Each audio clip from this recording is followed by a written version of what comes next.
welcome to the BCC meeting this morning for our budget review. It's Tuesday, June 18th, 2024. I would ask that Commissioner Constantine lead us in the Pledge of Allegiance real quickly. To honor America, I say, I pledge allegiance to the flag of the United States of America and to the republic for which it stands, one nation, under God, indivisible, with liberty and justice for all. Thank you, Lee. Okay, I would ask that everybody please silence their cell phones and any other electronic devices that you may have. your iPad. That's right. So we have no outbursts in respect of the presenters today. I'm now going to turn it over to our county manager, Mr. Darren Gray, for his opening comments. Mr. Gray? Thank you, Mr. Chairman and commissioners and everyone here. Welcome. So today we are here for two fun-filled, packed days of budget work sessions. As you all know, I believe, and the staff believes, what's exciting about the budget, it actually sets the board's priorities over the next year. So make sure that we're all on the same page. So the staff and myself have worked really hard over this last 6 months, 8 months.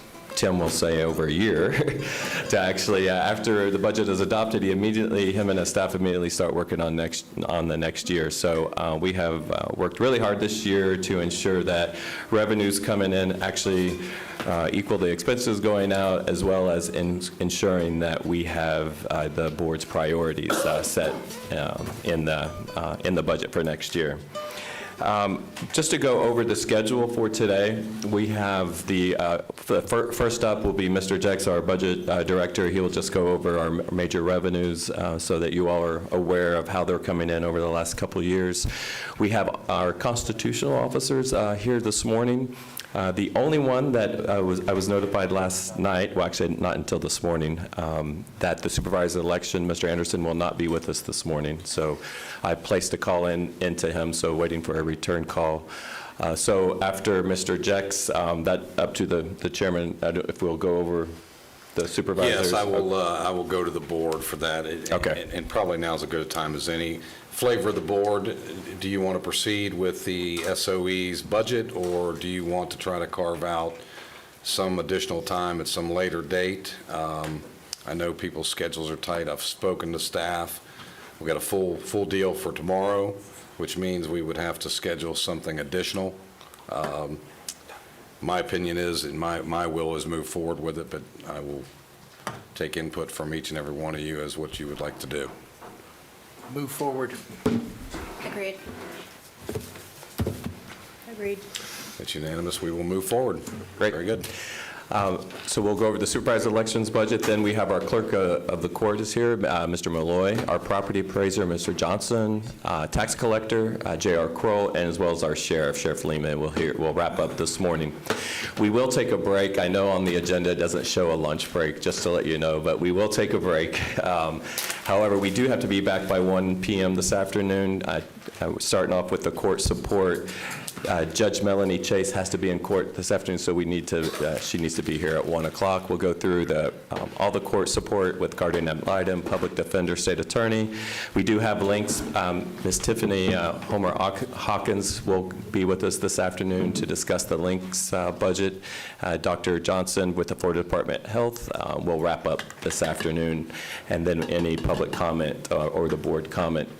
We do have note takers here, so if questions are that you would like us to research, or if we do not have an answer for, we will get those. We have set aside time tomorrow afternoon for a wrap-up session, or if there's anything the board would like us to research to bring back at a later date, we have that as well.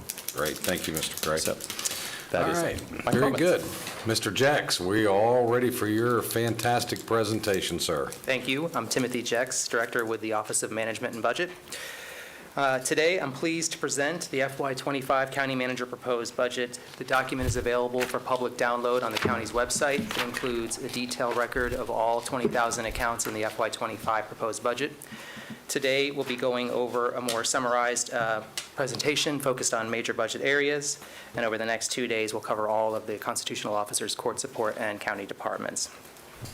This first chart shows our general fund ad valorem revenues, which is generated by property taxes. It makes up 75% of the revenues in our general fund.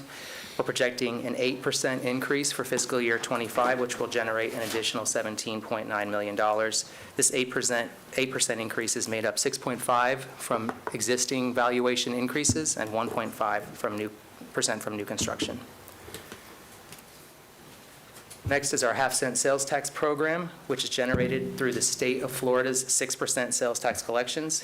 It's distributed to all local governments in an effort to provide relief on property tax payers. This is not the same as our locally generated penny sales tax revenue. It's distributed to all counties based on population. This revenue in FY24 is trending slightly below FY23 levels, and we're projecting to be relatively flat for the budget going into 2025. This revenue makes up 9% of our total general fund. Next are state shared revenues, which are also generated through the state 6% sales tax levy. They make up 4% of our total general fund revenue. We are trending slightly below fiscal year '24, and we're projecting the budget to be flat in fiscal year '25 at $15 million. The county levies a 4% tax on electricity, water, and natural gas. This is not related to our water and sewer activities. This revenue is typically fairly standard. We see small incremental increases each year.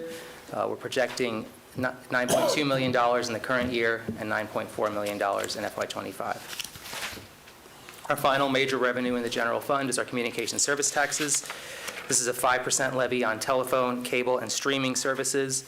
Fiscal year '24 is falling a little bit more. We had seen more of a leveling.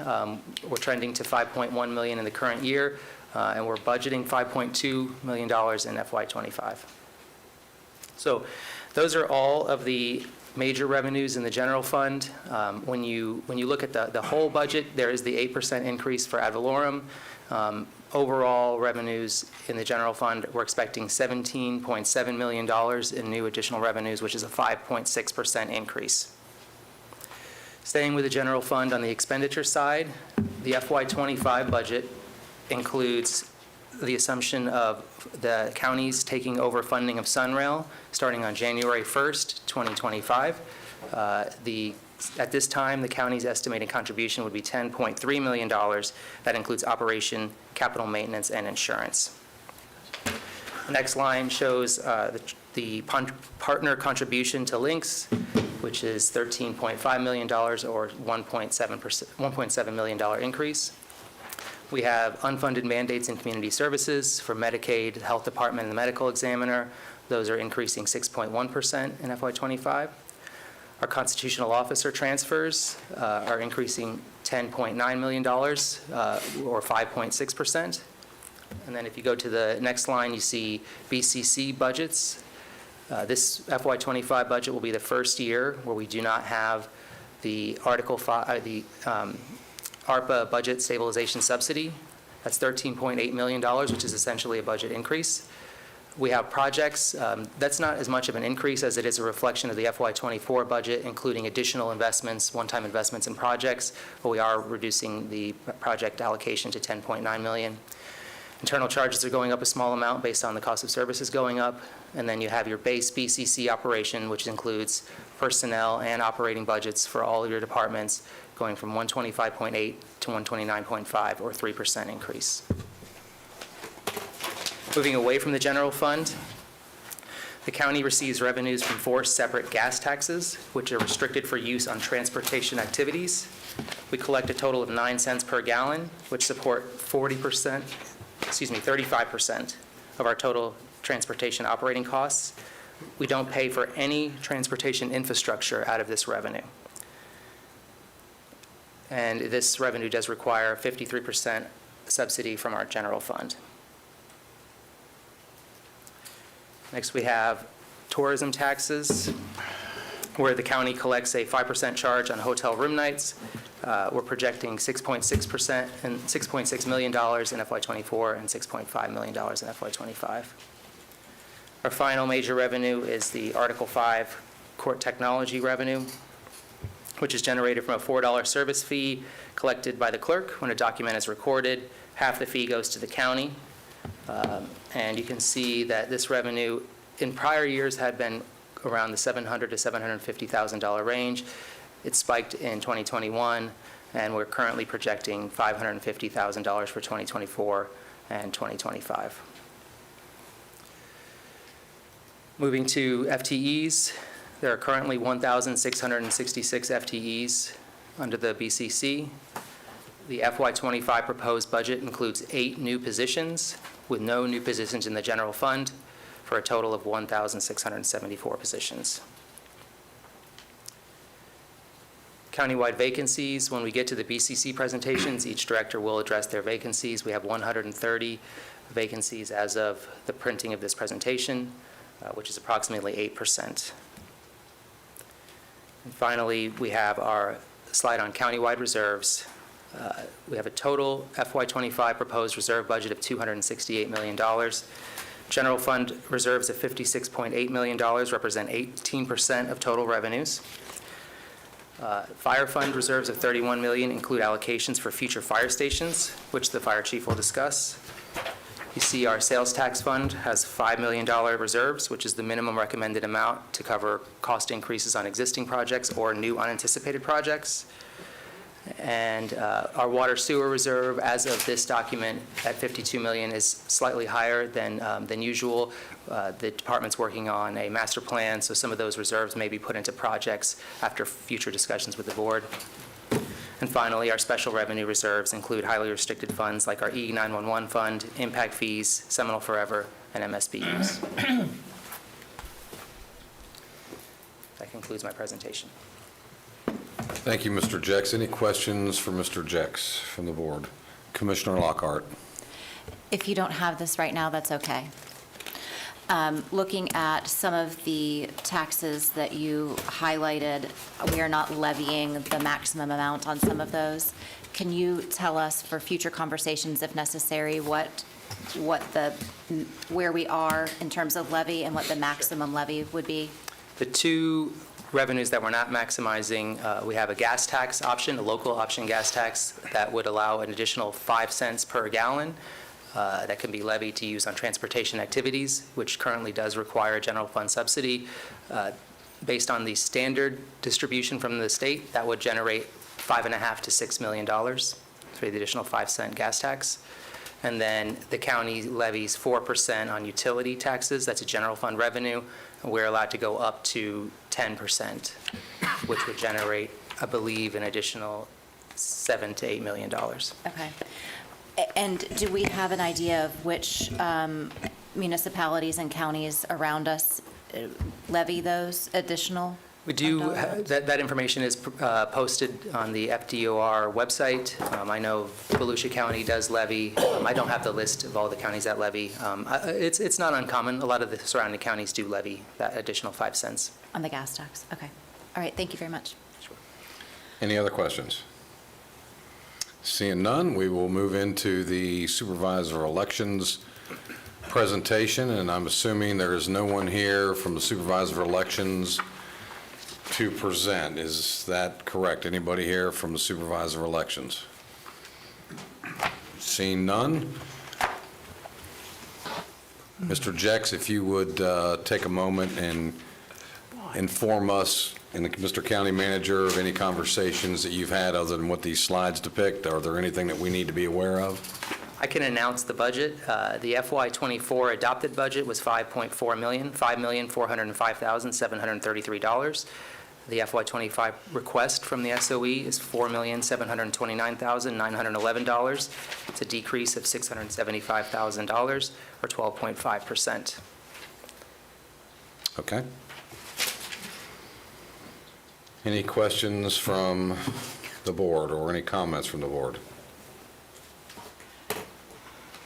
Well, I do have some. Well, If y'all are going to be shy, well, I shall not.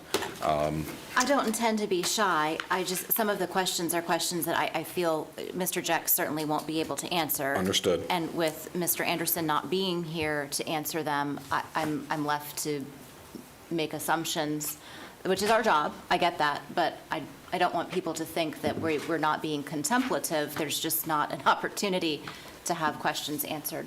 But that's okay. I'm good. Understood. And I met with Mr. Anderson, I would say 30 days ago or so, to go over his budget, albeit I did not receive what we have before us today. I received an Excel spreadsheet that basically had some information on it, which I have, and looks like Commissioner Constantine has as well. And I was told at that time there was going to be approximately 14% reduction in the budget. And I had some very pointed questions that I couldn't get answered specifically. And I was told that that information would be forwarded to our staff. And I've been speaking with staff, and I have not gleaned anything additional than what I took from my meeting with the SOE. My personal concerns are, we go through this process every year, and it's always one of, there's wants, needs, desires, there's things that have to be funded, things that we'd like to fund, things that would be great to fund. But I look back on last year and what we funded for the SOE, and arguably there were some concerns expressed that it was not enough, albeit we moved forward accordingly. But yet there was enough money apparently in the budget to put new signage up, change literature, logos, and all those things. So I have some concerns there. And then all of a sudden, we were also told last year that, we would have a bigger budget this year because it was a presidential election year. But I have learned that some of that was savings that was able to be applied from purchase of paper goods and so forth that were purchased under the last budget that will not necessarily need to be purchased under this budget. I don't know that I'm comfortable moving forward with the stated budget as is. I think there's additional room in there, in my opinion. And again, the supervisor or no one from his office is here to answer that. But I have a core belief if we thought there wasn't enough money last year and we moved forward, and yet we spent money on things that arguably, I would argue all day long, were not necessary of taxpayers' dollars being spent for new signage, new logos, and those types of things, troubles me immensely. So I would propose an additional cut beyond the 12%. Commissioner Lockhart? I agree with what you've said. One of the questions from last year that I had was regarding lapsed salary dollars. I think we have even more lapsed salary dollars this year than last year. Maybe that's where the money came for the new signage and logos and what have you. I don't know.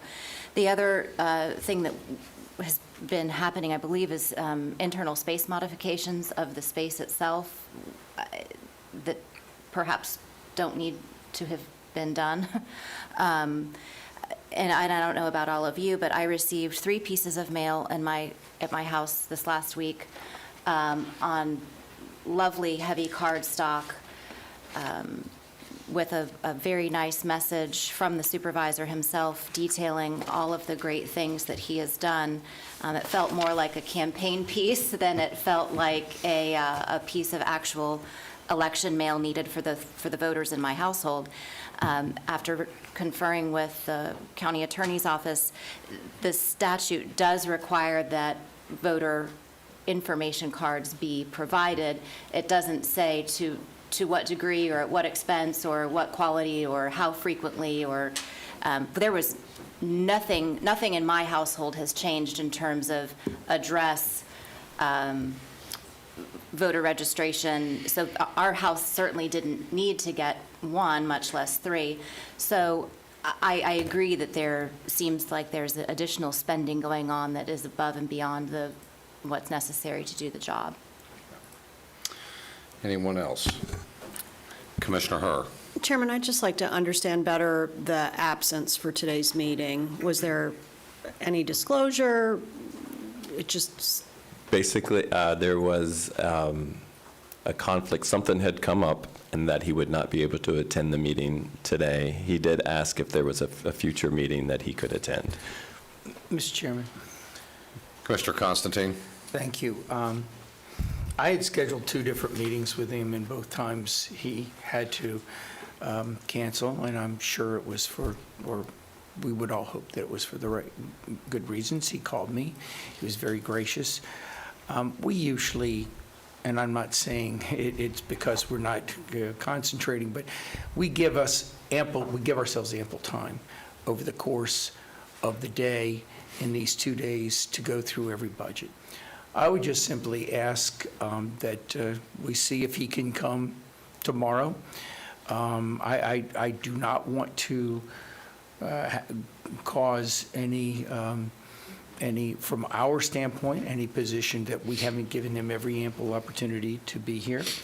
I will say, because, you do want to talk about positive, I liked the fact that even though I only received a single spreadsheet before I talked to him, that he did separate it from core and election.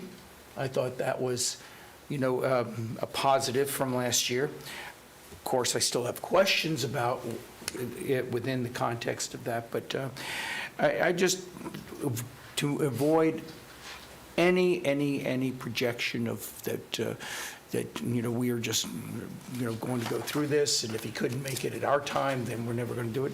Let's offer him again tomorrow, and, let's see if he accepts. I hope he does.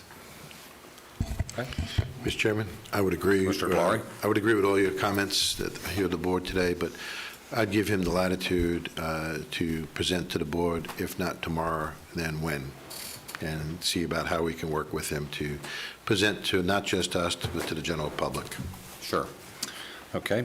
Has anybody tried to reach out to the SOE, or the SOE called anyone back? Yes, Mr. Chairman, I actually, when I received the email this morning, I phoned him. Mailbox was full, so I couldn't leave a message. I also got back with their chief of staff, who sent me the email, told me I would discuss with the board if there was another time, and that I would get back with them. Okay. And as of now, I've not heard back. Okay. And so I want to make sure, when I talked to staff earlier, it's my understanding that tomorrow is pretty packed. Do you Yes, we have believe- all the departments going tomorrow. So Okay. it's- Do we believe that we can fit the SOE in tomorrow?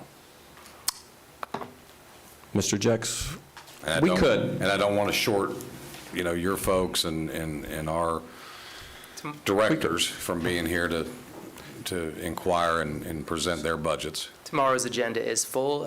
We're trying to be done by 5 p.m. It's possible if we add more to presentations, we could go past 5.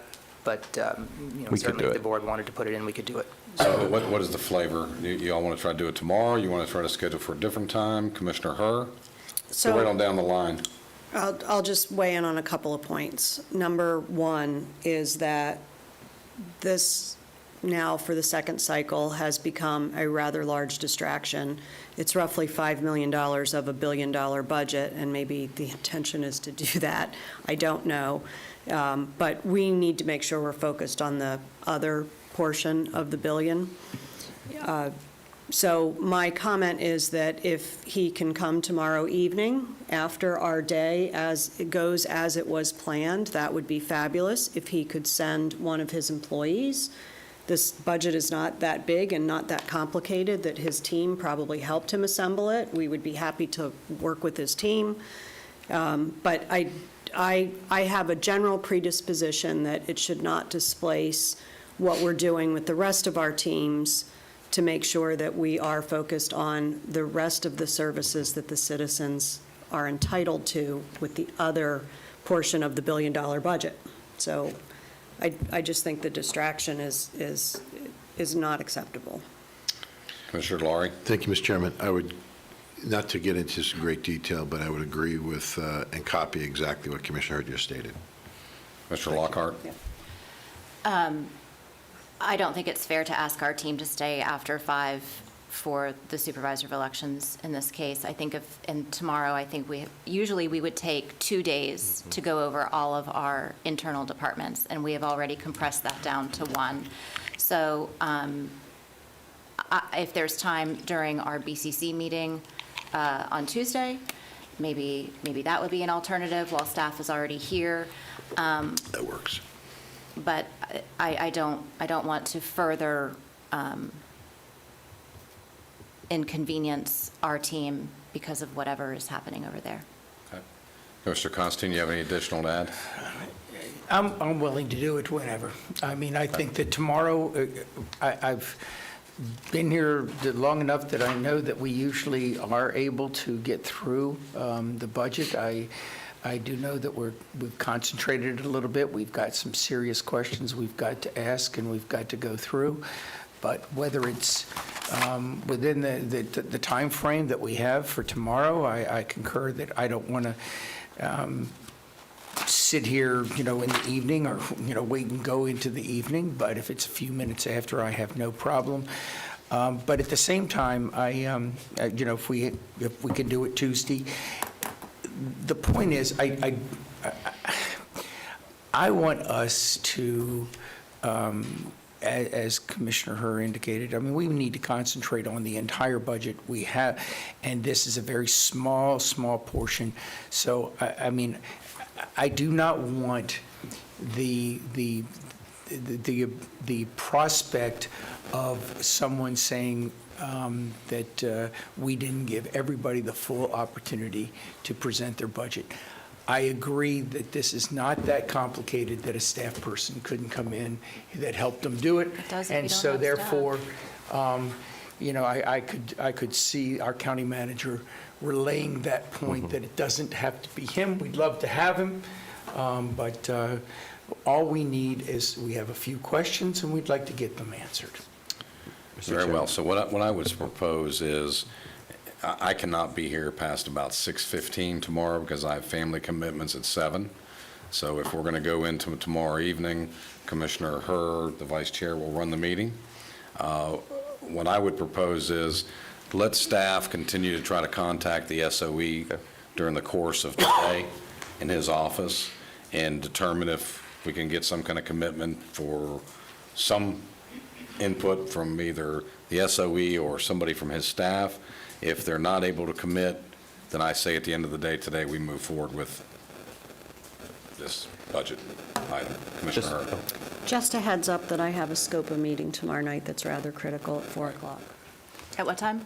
4. At 4 tomorrow. So I'm already compressed. So, Mr. Chairman, maybe the best if we can't get a commitment, we do schedule out of the regular board meeting, which will be next week.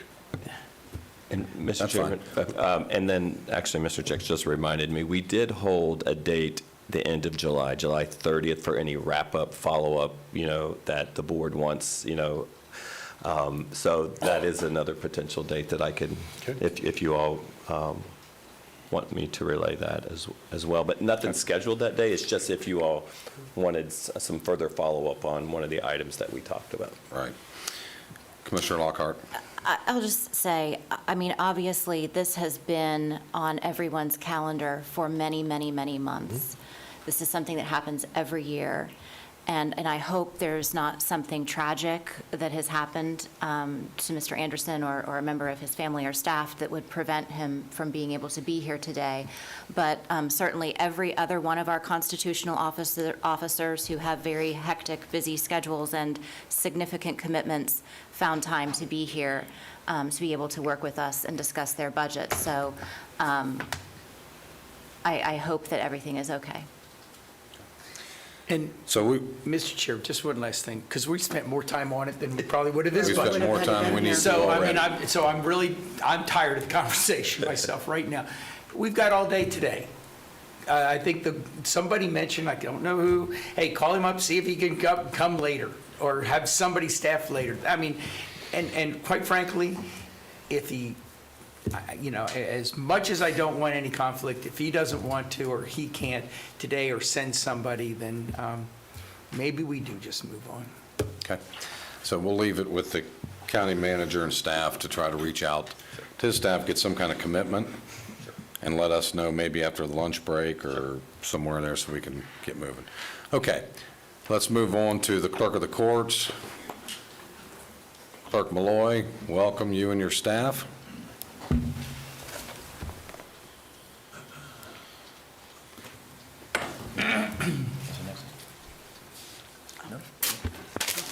Good morning. Yeah. Good morning, Commissioners. Appreciate you moving us up. First, they happen to schedule the summer conference over in Orlando, the clerk conference that's going on right now, so appreciate you putting us first. We have a couple items we were going to cover today. One was our proposed county-funded budget for the services we provide for you. I'll go through that. I have Jenny Spencer here, who is our Director of Finance, both court and county. Tony Landry is my Chief Information Officer on the technology side, and also have John Newton, our General Counsel, and Randy Nunley here, our Inspector General. Victoria Monette. Oh, and Victoria, where's she? Okay, she County oversees manager. clerk finance too, so she knows all the complexities of the clerk of court operations corporations and all the state reporting there. So I'll just go ahead and get started. Let's see here. Push which button? To the right. To the right. Push to the right. This right? I think that's right. It's probably on the right. There it goes, okay. You're on a roll today. So we'll go over the highlights here. Let's see here. Oh, well, I just mentioned all this. We're going to go over the county budget and then the Article 5 request.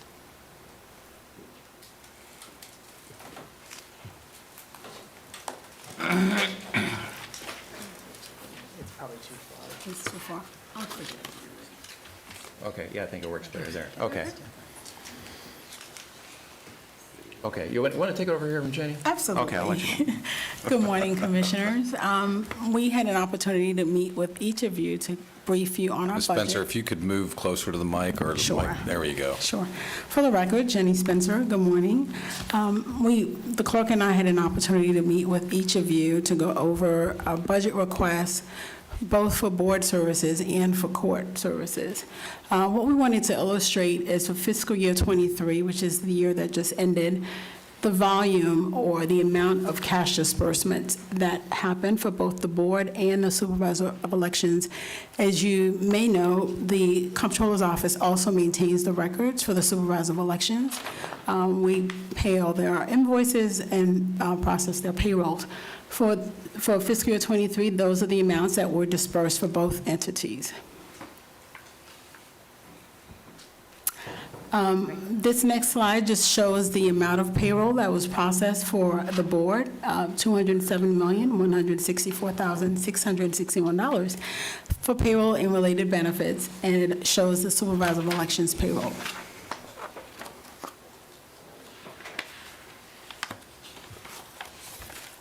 Okay. We're happy to report that we also received an award for the Citizens Financial Report, also known as the Popular Annual Financial Report, which is a condensed version of the ACFR that's over 300 pages. And this was something the clerk instituted when he was elected to be able to share with citizens where their tax dollars go.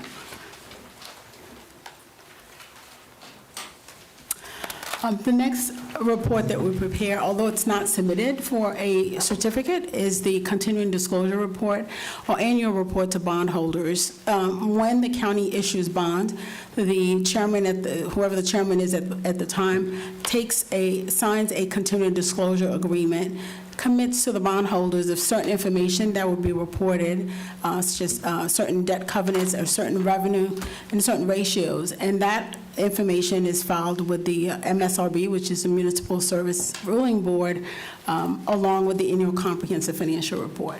So that's the continuing disclosure report. And at this point, I will turn it over to the clerk or Tony. Okay, some of the improvements we've been making are putting more things online, reducing the work processes on our side. Last year, we put in foreclosure sales online. This year, we're working with the tax collector, but we're moving forward with putting tax deed auctions online as well. That's Are we ready to launch that, Tony? It's going to come out next month or so, right? Yes. Yes, so that's been a project in the works. So always working on improving this office. As I like to say, my goal is to make the office work like Chick-fil-A. Friendly service and closed on Sundays. So this just gives you a picture of what we do on an annual basis. These numbers change each year. When I was a clerk, we brought back passports. That's provided additional non-court revenue.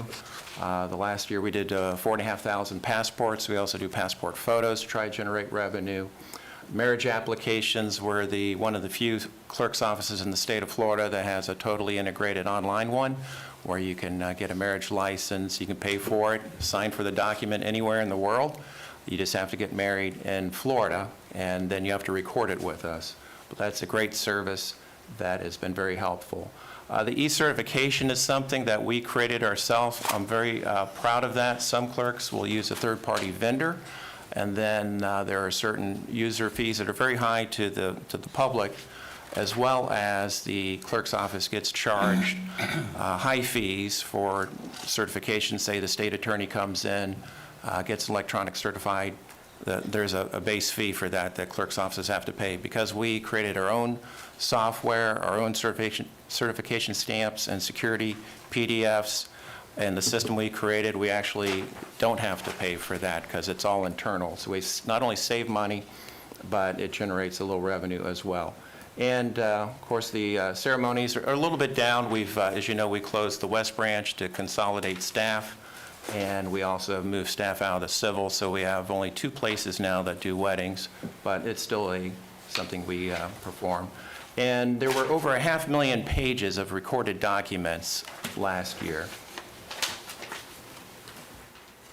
One of the things we've done is we put this in place a couple years ago, our e-recording queue with your building department. It's a great tool to use where people don't have to run from the county services building here and drive over to the record center on Lake Merrill Boulevard to get their notice of commencement recorded and certified and then drive back here.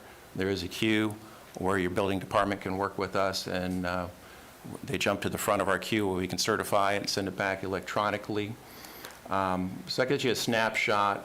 One of the things I have down there at the bottom, we weren't the first, but I think we're going to be a second clerk's office in the state of Florida to create our own e-recording queue where a homeowner or a contractor can record simple pages, simple documents online from their office, from their home, and pay for it as well, where you will not have to use a third-party vendor e-recording company or drive down to our office or one of our branch locations. We're excited about that. This gives you a picture of some of the numbers we do each year when it comes to recording. You can see the numbers, and this kind of gets reflected in the numbers that you have. A lot of the recording revenue has been dropping due to lower volume. The other problem we're faced with on recording is it's the same price list as 22 years ago. We charge the same fees, and that's putting bigger and bigger strains on providing that service. We have not filled 2 positions over there, and they've been vacant for quite a while because we just simply don't have the funds to cover it with property transactions and recording. Let's see. Whoops, sorry. One of the things we're super excited about is, since I've been in clerk, we've made an effort to go back through all the official records of Seminole County and digitize them and put them online for the public. It's very popular with people doing property research. It's also very popular with people doing historical work. So this gives you a snapshot of, we've gone through all the way back to 1913 on many of these documents, from plats, mortgages, tax books. You can see up there the liens, the deeds. They're all scanned, they're all online. We still have a few more things we're working on, such as marriage licenses that should be up towards the end of the year. But this is a great service where any official record in the history of Seminole County would be available for view right from your home or office. This gives you a snapshot of our budget request. There are 2 new positions that have been put in place. I know I've met with all of you. There's a extra position that's a new FTE in our payroll department.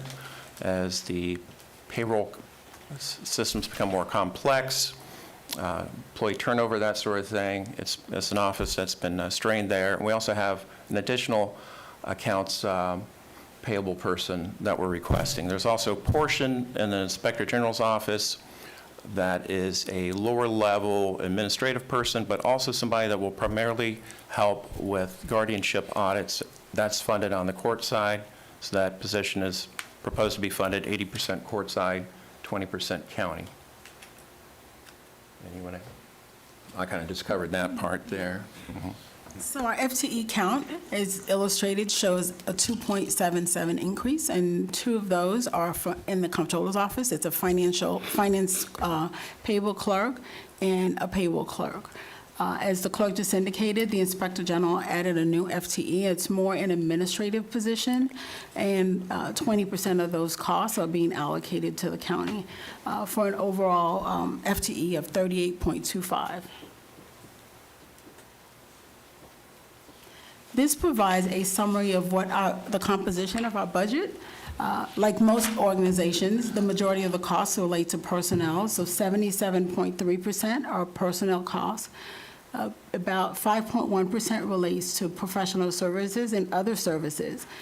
The rent and leases is the rent related to the Record Center, which the clerk has spoken with you all extensively. That represents 6.7% of our budget, and other operating costs represent 10.5%, and there's capital outlay that represents 0.4%.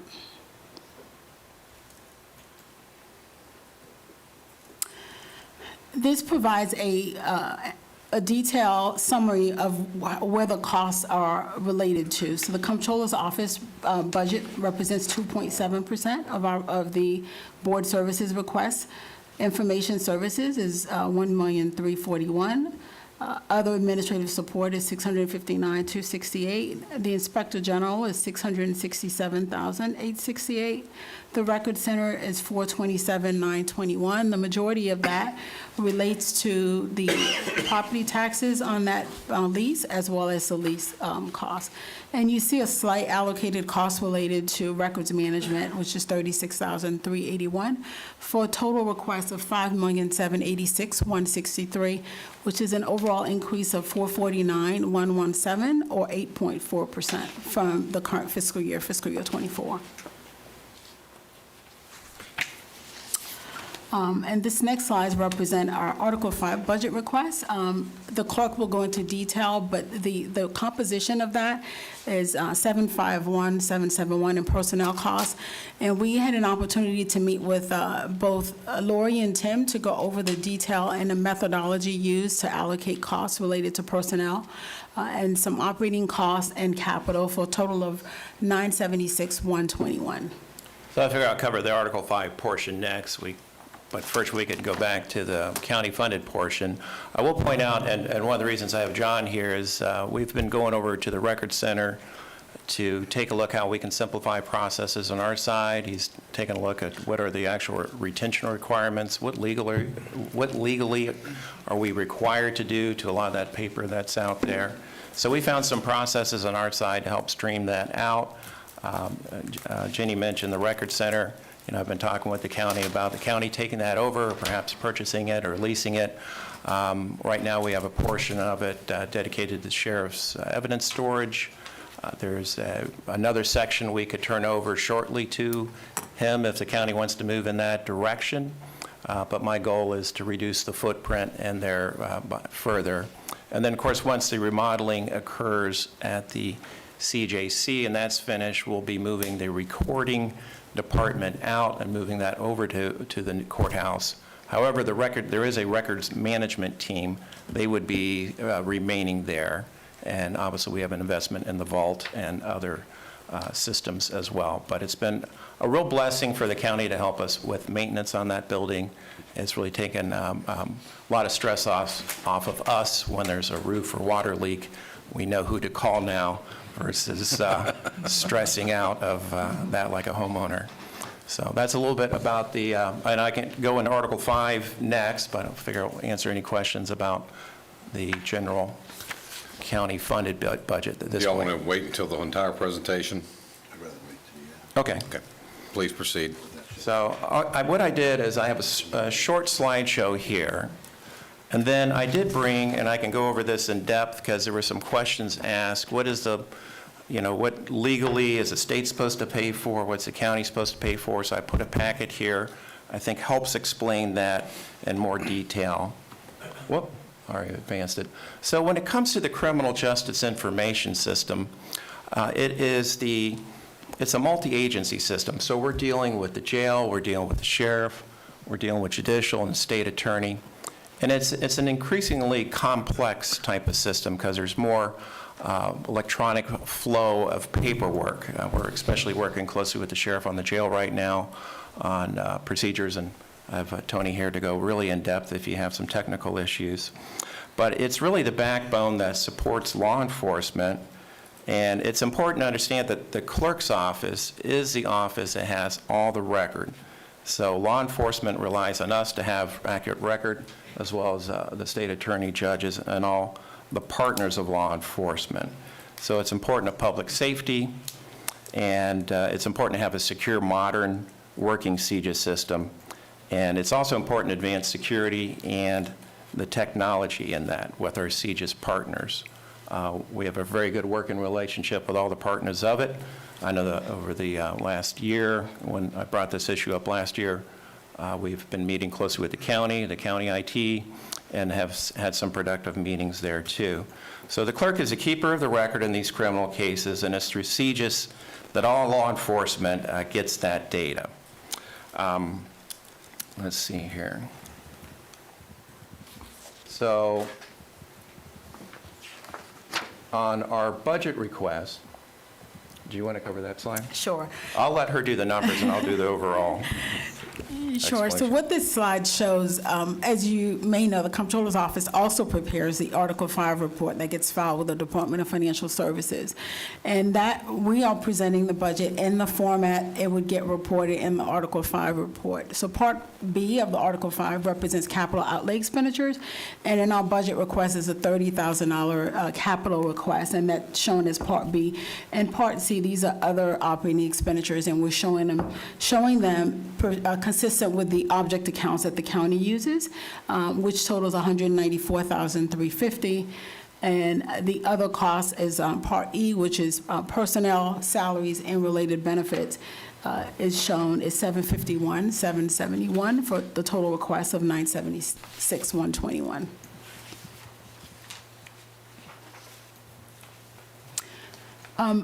What this shows, I believe, we received requests from the chairman or other members. We spoke with each of you, so I can't recall who requested, but someone had asked what our trust fund balances are, and that's what it represents, the Court Technology Fund, which is, we refer to as a $1.90 fund, which those dollars could be used on court-related expenditures as well as salaries for court IT staff. The other trust fund that's shown there is the $1.50, which is the Public Records Modernization Trust Fund, and it's shown as $5,794,504.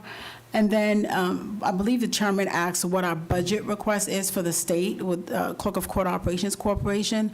Our budget authority for the current fiscal year is $9,024,814, and that's what that represents. And so the way these trust funds work is on the first trust fund, it's primarily designed on the civil processes. The second one is more on capital expenses and for updating servers. As you know, when you move forward with replacement of items, they can cost hundreds of thousands. New case maintenance systems can cost millions. And I'll go through this in depth too with the CCOC funding of what we're allowed to do with that and what we're not allowed to do. Let me see where we're going here. That should be it. I think that's it. So on the package I gave you, I was going to walk through that because I think it explains the whole story. So if you go to page 3, and it's clearly a county responsibility under Article 5 and of the Florida statutes to adequately fund CJIS systems. So what I have laid out here, if you go to page 3, is the different Florida statutes. And you can see the highlighted sections such as the first paragraph that says counties are required to fund the costs of, and it goes on explaining the different things. Obviously, you've been funding the telephones that we use, but it does mention existing multi-agency criminal justice information systems in there. So it's specifically laid out on pages 3, and you can see another reference under 29008 subsection H, and I've highlighted there. It even includes the upgrades, maintenance of the current equipment. So that's important to note. Page 4 is the section that comes out of the Florida Constitution. You can see down in subsection C under section 14, counties shall be required to fund the cost of communication systems. It's basically the same wording, and it goes on to say existing multi-agency criminal justice information systems, which is what this is. And what is happening, and we're all kind of in the same boat together, as you saw the slide on recording fees is dropping. There used to be a point in time where clerks had a lot of revenue. But because recording revenue has been dropping, there's simply less and less money. So in the past, a lot of clerks picked up a lot of costs that were county responsibilities. At the end of the year, there would be less money returned to the county in surplus funds because clerks were paying for it. But there was this attitude, especially with the previous clerk, that she'd rather really not have you know what was going on so much. So things like auditors were not charged to the county, and a lot of the ERP system, there was a fight over the maintenance cost, a debate over that. She paid for that from recording fees. And when it came to a lot of these type of things, they were paid for by recording fees. But the recording fees are declining and just not adequate, especially when you go on to look at the requirements of what's happening to the criminal justice system. One of the things I put in here was last year, okay, the next part on page 5, this is a recent development that I know we've talked to Darren about and Kate Latour in her office. And so recently there was a ruling to clarify what is the role of the county. That was Alvarez Souls, who's the Pasco clerk, and there was a lawsuit with the Pasco County.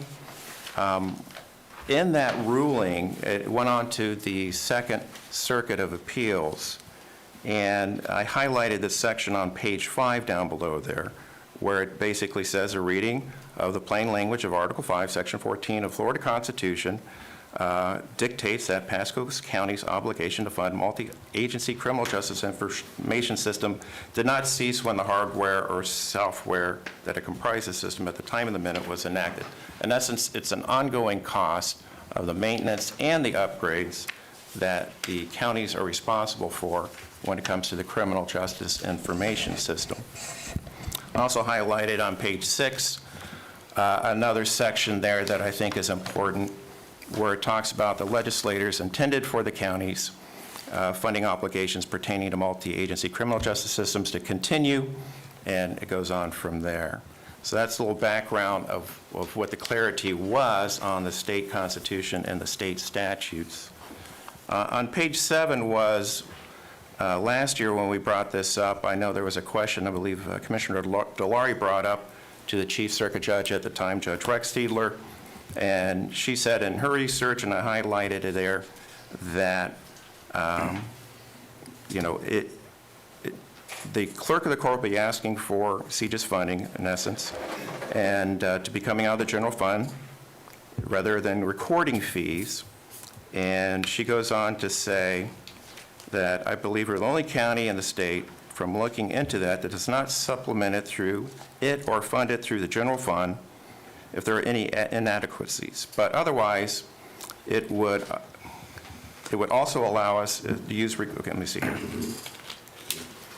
Well, she stated in her thing that it would say not just the state attorney, the public defender, those type of folks, but also the clerk of court has there is a funding responsibility for counties for the CJIS costs.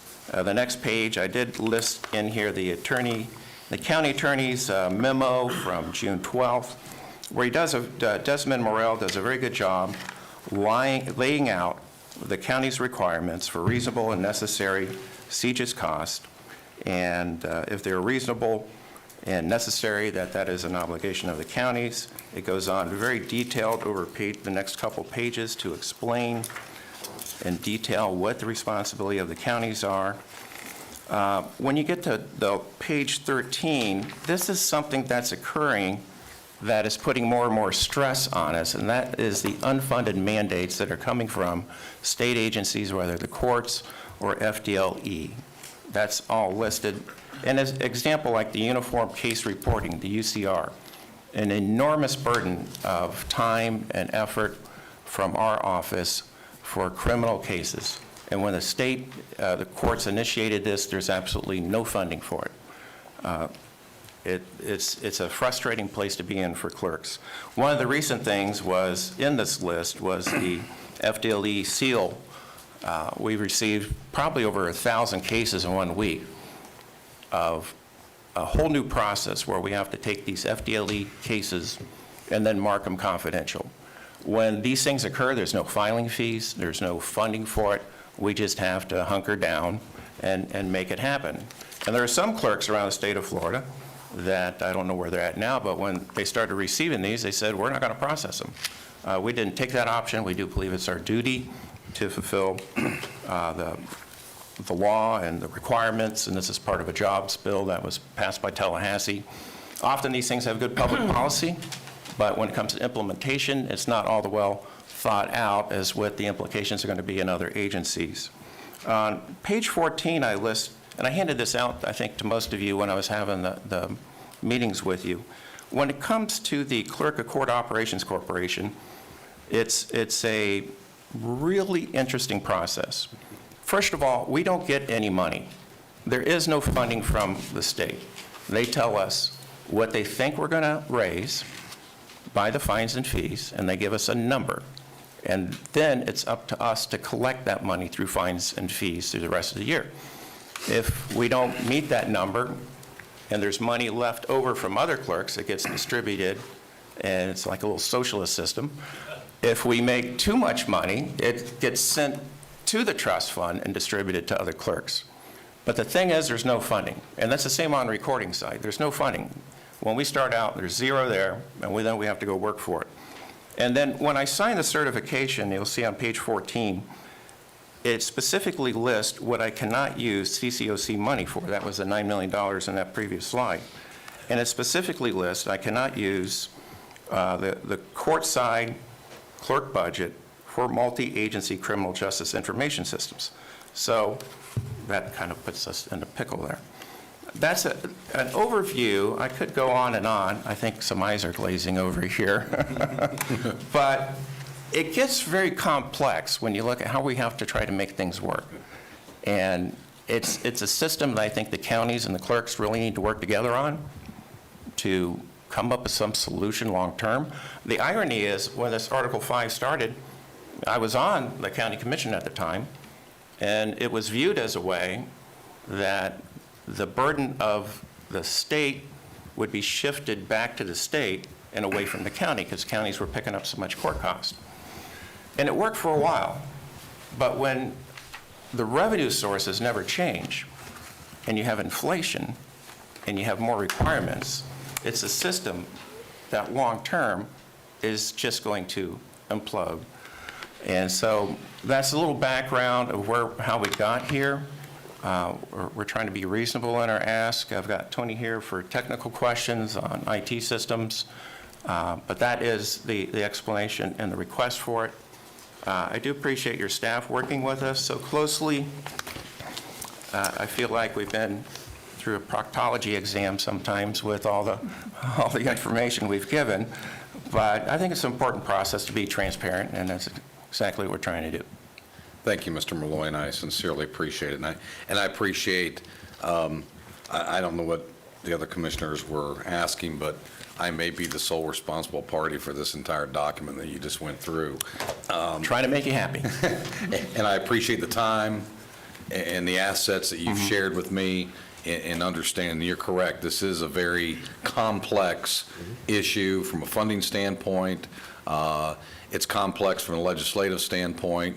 It's complex from the funding from the BCC side.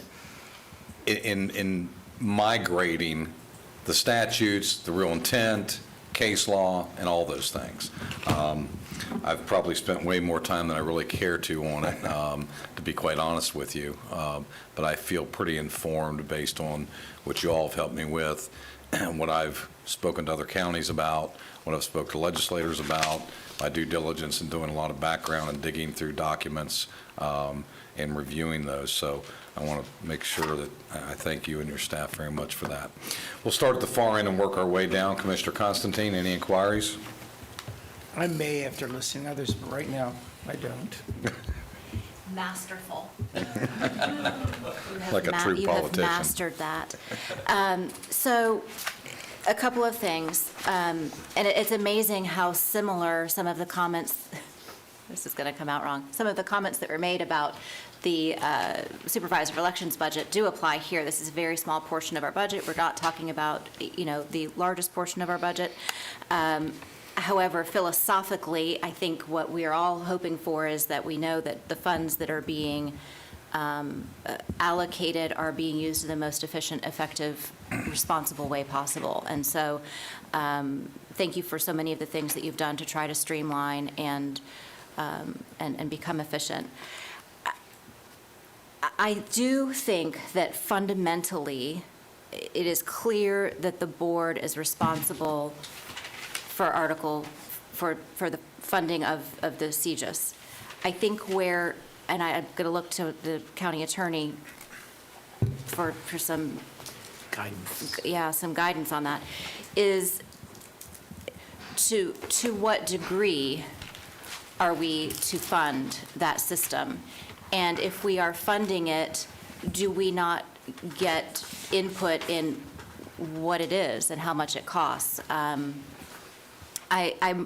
I'm struck by on page 3, and this today is the first time I've seen this, so I was reading through it while you were going through it, and I think the underlined portion on page 3 under letter H, this includes upgrades and maintenance of the current equipment, maintenance and upgrades of supporting technology infrastructure and associated staff and services, to be assured continued information sharing and reporting of information to the state.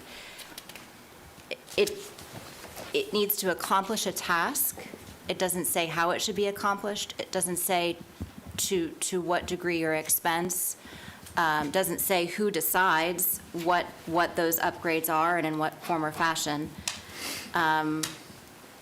Then the next line that you have underlined is, the county shall also provide additional information technology services, hardware and software as needed, and then we stopped underlining, for new judges and staff of the state court system, state attorney's offices, public defender's offices, guardian ad litem offices.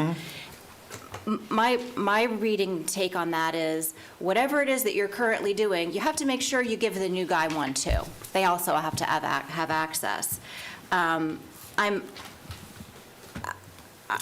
curious where last year you talked about this technology tech guru team that you were putting together to create the clerk's version of SINET.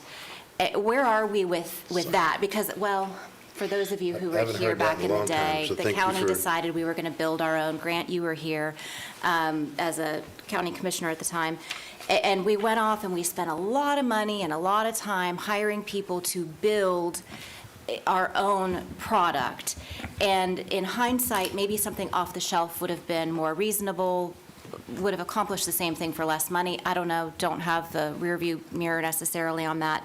But I want to make sure that up here, not down in the weeds, but fundamentally, if you are the one making the decision about how to accomplish this, and we just have to pay the bill, at what point do we get to participate in the decision of what the best method is for the best cost to accomplish what it is we're required to accomplish? Does that make sense? That was a long question. Well, there's a lot of background to it, because it's I think what Commissioner Lockhart might be saying is, if we're required to buy a Volkswagen, do we have to pay for a Cadillac? for the car guy, that's the Well, and perfect do we analogy. get, And do we get any input? Do we get any input? That's a Yeah, big like, piece of it. because there are other Foreign already with the stakeholders. Volkswagen. I'd rather go domestic. There are other stakeholders in this paragraph. Right. And so I'm just Right. wondering if the clerk So- is the one, like, So there's a couple things here. I think you might have mentioned last year, we talked about working with the county and creating a criminal justice, a CJIS committee. And we took several attempts at that. We didn't form an official one, but there's a loose one, I guess you'd say, where the sheriff and the county, state attorney have been involved. And Tony's been highly involved with that, with your staff. The important thing there is to coordinate all these projects, and I'll let Tony talk about some things we're doing with the sheriff's office. When it comes to the basics, the nuts and bolts of it is the case maintenance system, and it can be all over the place. In 2001, when the County Pinellas began to look at revamping their CJIS system, it had a price tag back then of $12 million, and that's it back at then. We have a system that's named Athena. It works very well. Some use other vendors.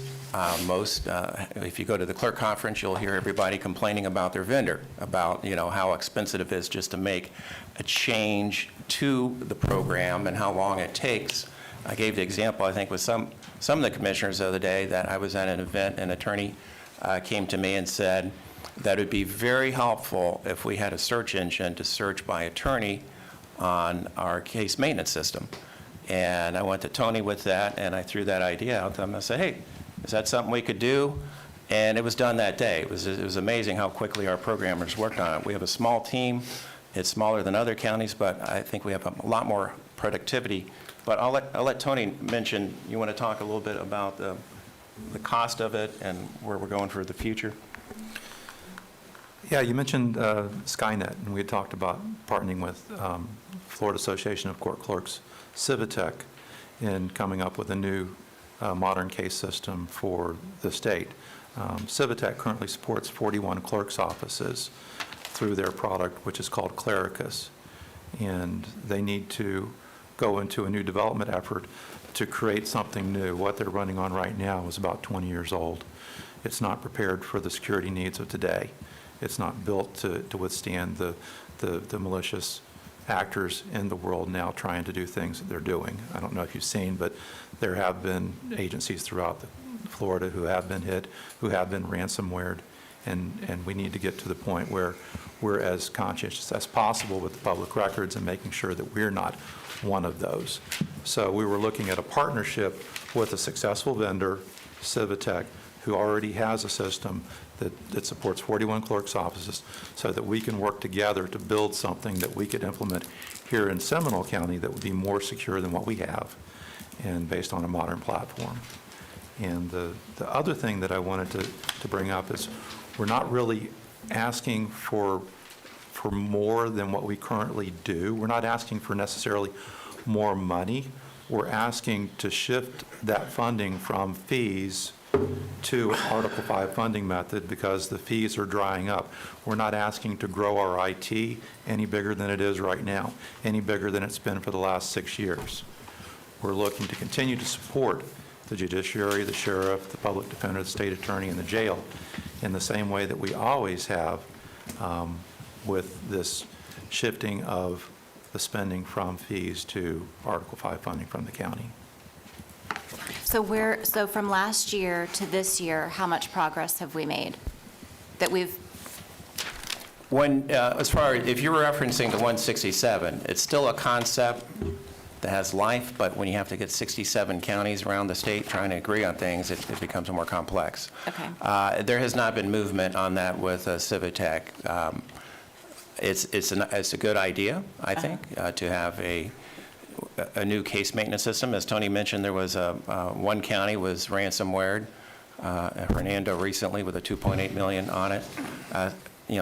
Cybersecurity and technology is something that, to me, is the biggest issue when you really get down to it in local governments, because we're all high targets.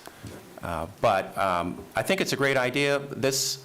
We haven't given up on it. We've even talked about working on revamping some of our procedures. We're always improving our case maintenance system, but I can assure you it's a very frugal system that we have, because if you go forward to do a new vendor, it's going to be probably a $3 to $5 million cost, and you're also going to have a lot of data transferring over to that new system. And now you're stuck with a vendor. Anytime you got to change a process, you got to put a work order in, and that cost is always higher than you would anticipate.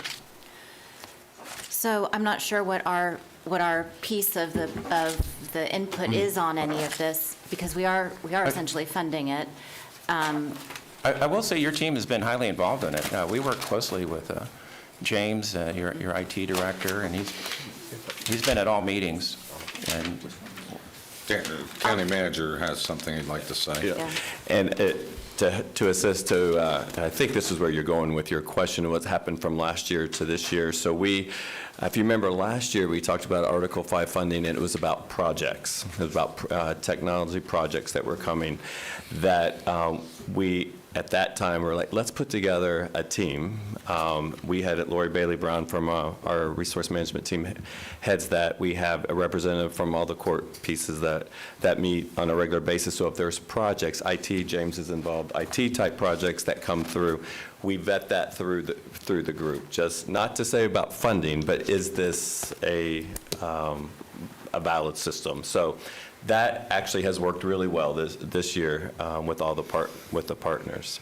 But what's different, in my opinion, and Mr. Jex, correct me if I'm wrong, the request for the Article 5 this year versus last year. This year, they're actually taking whatever the existing system is, and now they're allocating their staff resources to that. That wasn't what that wasn't presented last year. This is something different based on the information that we have. well, last year we did have a request for the share of the Article 5 similar to this one. It was just in the budget discussions, it was decided just to pay for the communication and work on the others for this year's budget presentation.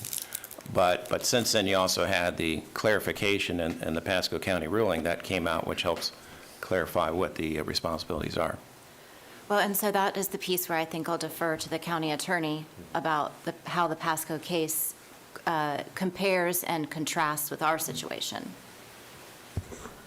Well, Commissioner, I don't have the benefit of being here for last year's discussion, but I think your comments earlier regarding the Article 5 responsibilities, funding responsibilities that the county has were exactly on point. I don't think anyone at the county, staff included, is questioning the county's obligation to fund Article 5 type expenses as they're listed in the statute in the Constitution. But I think you're right that the types of things or the manner in which these systems are created or purchased, that's not spelled out in the statute or the Constitution on who gets to make those decisions, the level of involvement the county has in making those decisions is not specified. And I don't think the Pasco County case sheds any degree of light on that.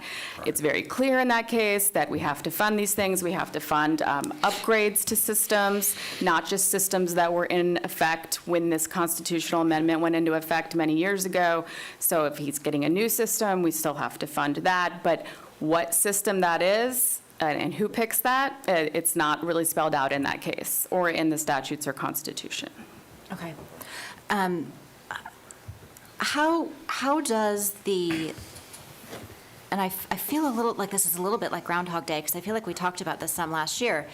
How does the trust fund, what are those monies being kept for? Would they not be something that could be used to fund these expenses? So the trust funds have different statutory obligations, and in the Pasco case, they're not even mentioned because.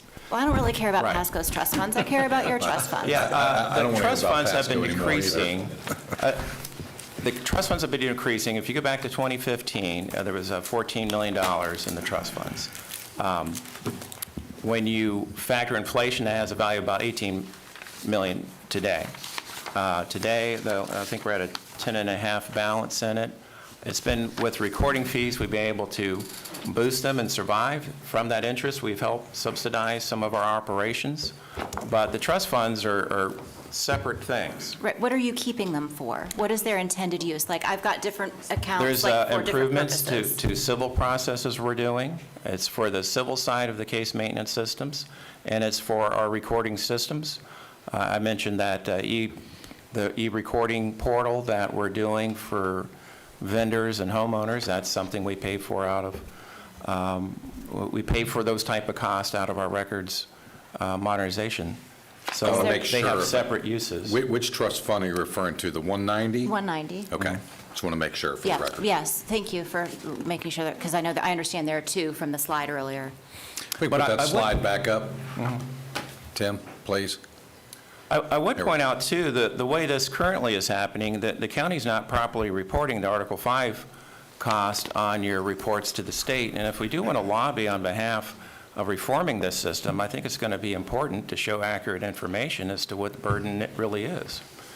And that's not occurring right now on our clerk side. Also, when it comes to Well, let's stop software. right, hold on, let's stop right there. That's quite a launch.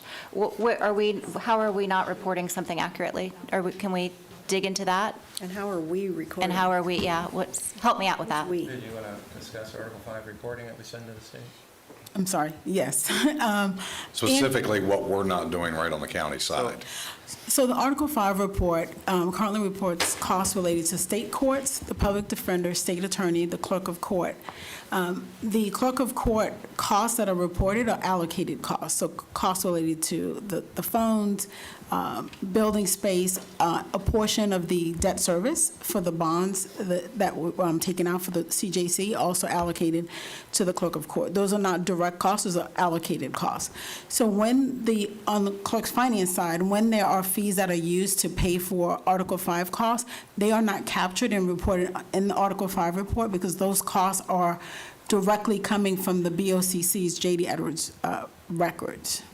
So I think that's a different explanation. I think what I heard is our staff is not properly recording No, it's just they're not being or reporting. expended from the proper accounts to report. Correct. So our staff's really not doing anything wrong? No, I'm not. No. And they're not booking it wrong? No. Okay, because that's totally what I It's heard. just, No. they're just, So- the expenses are not That's exactly what I recorded. heard. So that's why I wanted to dig into Let me just clarify that. that. Let me clarify. There's a fund called Article 5 Fund, and We within that understand. fund, there are several business units that identify the state attorney, public defender, state courts. So those costs, when the comptroller's office prepares the Article 5 report, we capture those costs that are in J.D. Edwards. So if the clerk of court paid for Article 5 on the court side, it's not in the BOCC's J.D. Edwards records to be captured. So that, the purpose of including it on the board side, rather than using fees, it would be reported with the Article 5 that's reported, and any fees, instead of being used to pay for Article 5, would be returned as excess fees. Okay. For the purpose of lobbying. Right. That entire Well, I'm just launch saying, was if we for want the to purpose of lobbying, I accurately, think we this can is do what it's math costing us, right. and make that lobbying position well-known without. And I would say on the software, I'm obviously more than happy to get input, but at the end of the day, it's the clerk's responsibility to manage its office, and, I doubt, any other constitutional officer is going to, definitely, everybody has their own software, their own processes, and I think that is a job we're doing well. I think we provide great services. We've got great compliments from the judges. The judicial viewer we provide for them has been a great efficiency tool. And I appreciate that, Mr. Malloy, and this is not meant to be adversarial. It's just, we are engaging, and I appreciate your willingness to get into it, but I don't think we have a lot of time to get into how the judges love this and somebody loves that. Commissioner Lockhart, I just want to get clarification, because I really want to understand, how long will it take, for the things that you say that $5 million trust fund are there for, how long is it going to take you to spend that money on the things that you just, what's the spend rate on that? How much are you spending every year? How long is it going to take you to spend $5 million?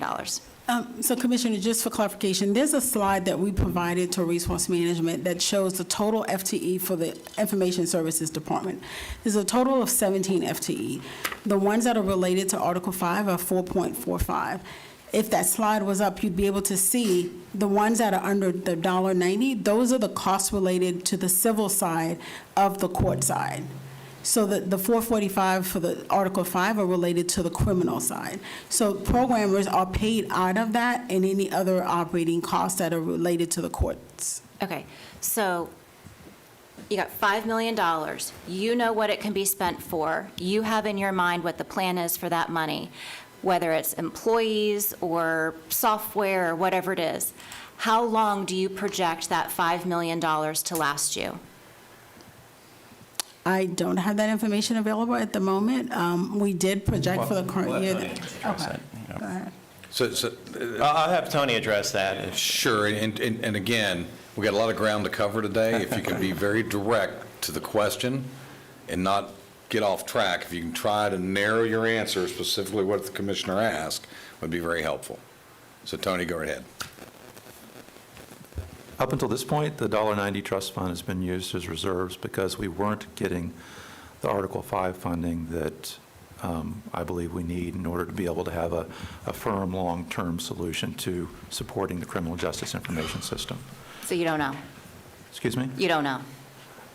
I just want to know, like, you've got $5 million. I know if, in my own checking account, I know how much in my savings account is going to last me, how long, if I'm planning to spend it in a certain amount of time. I know I've got X number of years until I run out of money. So you know in your mind very clearly, obviously, what this money is for. You know approximately how much you're spending every year out of it. Truthfully, I don't care what it is. I just want to know how long it's going to last you. If the board doesn't fund Article 5, about 5 years. Thank you. Anything else, Commissioner, at this point? No, not now. Commissioner DeLaury. Thank you, Mr. Chairman. First of all, Grant, thank you for being here. It's always great to have a good relationship with all the constitutional officers. Your staff's done a phenomenal job.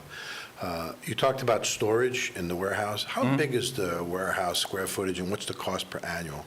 I don't have the square footage. I know you asked me that, I think, earlier, and I don't have the square I'm footage. still trying to off the get top the of my- information. The lease is about $380,000. 387. $387,000 a year is the lease. It did have an adjustment in it a few years ago. The property owner agreed to freeze it from not raising anymore. But we don't know the square footage yet. It's big. Okay. But no, I have to look that up. I'm sure If the you can property get that- appraiser might have it on. If you can get that to Yes. us. Okay. Sometime within the next day or two, that'd be great. Yeah.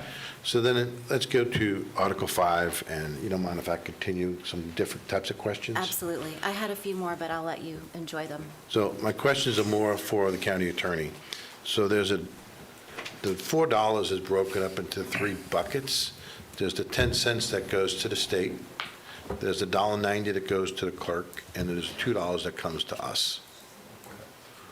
So, high level, each one of those entities has the right to decide what they're going to do with that money, correct? Correct. I mean, I'm asking the attorney. high level, yes. The statute does specify what that money is to be spent on. As long as we follow the state statute, each one of those entities has the right to decide what that money is going towards, as long as we follow the state statute. Is that correct? I would agree with that, yes. Okay, high level. And so we're actually, the question that we should be asking is, how do we think we should be spending the $2 in our bucket? That's what I'm getting from this conversation. And so I'd be looking for staff to help us make that determination, to figure out what is the best way to spend that money. And I'd also like, excuse me? We already are. Well, I understand that, but I'd also like to ask, what is the projections as we move forward? In looking at the staff's request, the clerk's request of the $976,000, there's $751,000 for personnel. Is that a one-time spend? So once we spend that, there's no more personnel, or is that an ongoing cost? Is that for our staff, or is that for? For anyone? So these are programmers that are on staff. So that's going to be an ongoing cost? That is correct. All right. So the question that I then have is, instead of doing programming, and I know, I appreciate the memory of Commissioner Lockhart of signing that, because it was a great lesson that we all shared back in the day. And I'd like to know if there's any off-the-shelf software that we could purchase and/or partnership with other clerks that we could get involved with, because we're just trying to make sure we're giving the best service to the citizens of this county, and it's most cost-effective. On the other side, when it comes to the reserves, we just need to have projections on how those reserves need to be spent. Since our own control is $2, that's what we should be concerning about. And then when it comes to the renovation of our courthouse, a lot of this money is going to be, can it be addressed in the courthouse under those dollars that we're earmarking? Or should we be reimbursed by the $2 for that courthouse? Because that's what we're talking about. And then has, in that budget of the courthouse that we're renovating, are there technologies and dollars in there that we're spending that these $2 wouldn't have to be spent on? And so I'd like to ask staff to bring that back to us so we can better understand the full picture of this money. Thank you, Mr. Chairman. You bet. Commissioner Herr. Thank you. I'm going to try to do this without going over ground that we've already covered. Has the reserve, the $5.8 million, what has that looked like over the past 4 or 5 years? Well, as I mentioned, when I looked at the previously 5.4, I'm sorry, thank you. the annual comprehensive financial reports, it peaked at a little over 14 million, I believe, in the year 2014 or 2015. That's 10 years ago. I'm It's been asking about the decreasing. past 5. We provided a presentation from 2019 up through 2024 with the history of the trust funds, and we separated the $1.90 from the $1.50. I don't know if Resource Management can pull up that information. It was called History of Trust Funds. I can try and pull it up, but I have it here. In 2019, it was 5 million, then up to 5.5, up to 5.9. In 2022, it was down to 5.7. In 2023, the last completed fiscal year, 5.4.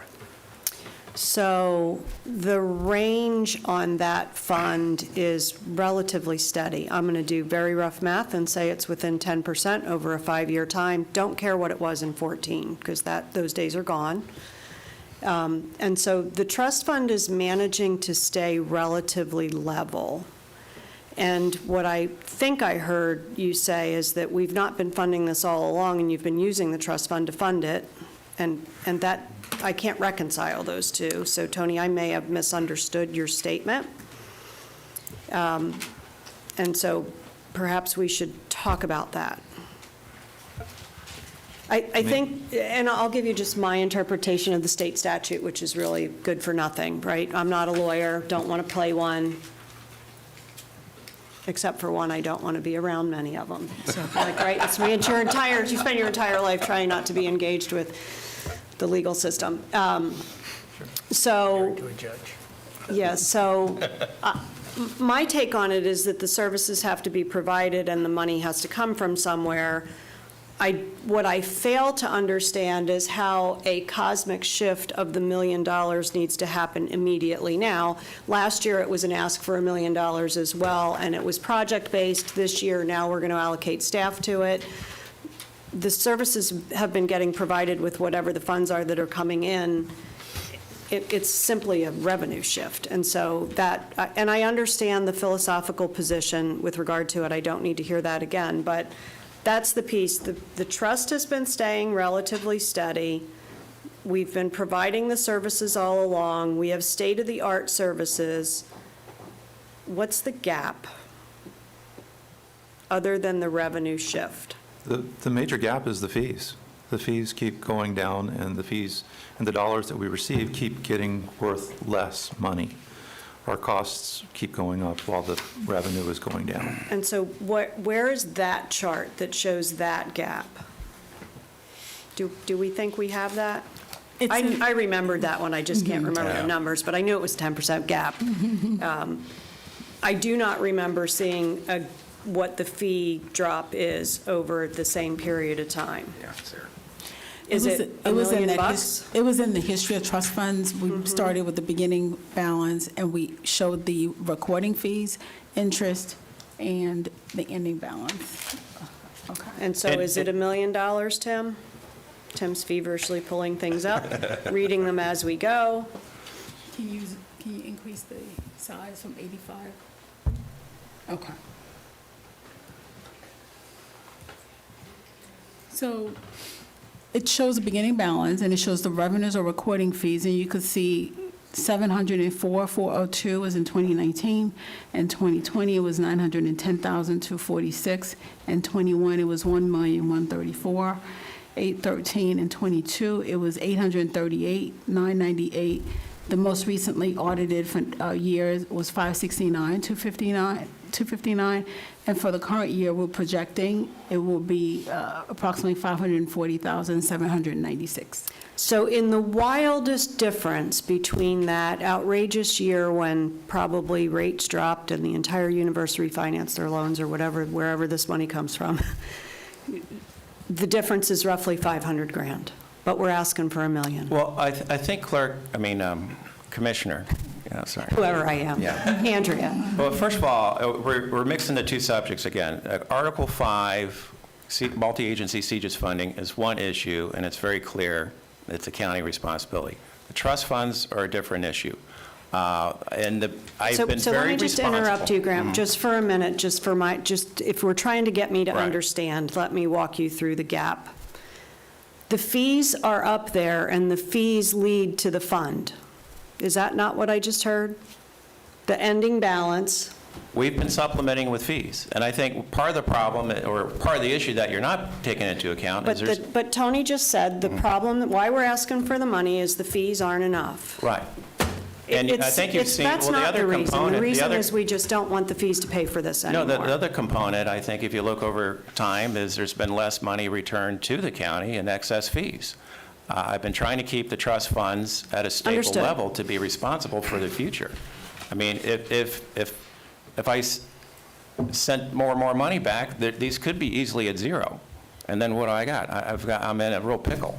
Yeah, we don't I try want to that. keep these in a responsible balance to handle, as I mentioned, costs can be very expensive. We can write $200,000 expenses very quick for servers and things. So we are so careful with these funds, and I try to manage them as carefully as possible. I think we've done a great job and should not be penalized for saving money. And they are two separate issues. But part of the thing is there's less money in recording to even return back to you guys, which I get criticized for that too. So it's a real pickle that recording fees are not stable. This system's imploding at some point. And there are 24 counties around the state of Florida that are having the counties pick up for their civil side. I'm not asking for that. I'm just asking for what's in the state statute so we can properly do our job and serve the citizens, serve law enforcement, provide public safety. But the Pasco case also included a local option ask from the clerk. I'm not asking for that. I'm just simply asking for the criminal justice information system costs, which I think we've more than documented 10 ways to Sunday with your staff. It's a very important component. And long-term, if we can't find some way to subsidize the cost of this, especially with this increasing list of unfunded mandates, this is going to decline, and there we are. So my perspective is that I don't necessarily disagree with you in terms of a subsidy somehow. Where I'm stumbling is the steep slope of the subsidy, given the numbers that we have to work from to start out with. And then my last comment is that I do think that I'm a proponent of a buyer-build analysis, which I think you've heard now 3 times. And I think we talked about buyer-build last year, and I just would like to understand better the notion of having internal coders on a government staff that are writing systems that are home-built. That just doesn't seem state-of-the-art. I'm not saying that the system isn't state-of-the-art. I'm not saying that. But the methodology for getting to it doesn't seem to be what most commercial entities are doing. I'm not actually asking for an opinion, I'm just stating mine, which falls into the for what it's worth category. I mean, I work for a business, we have, for every one coder that we have on staff, we have 10 offshore. And so, but that's not how we're thinking, and that may be okay. I just would love to understand it. I would like to comment on that. That's the chairman's decision. Let's just hold up for a minute. If I can have staff, I've got something I need you to put on the overhead when I ask you to, please. Some steps. So again, Grant, thank you very much and your staff for indulging me, and I think I don't disagree. There's some state funding issues that need to be addressed, and I think we should be working collaboratively between the Florida Association of Counties and the Clerks Association to push and move that.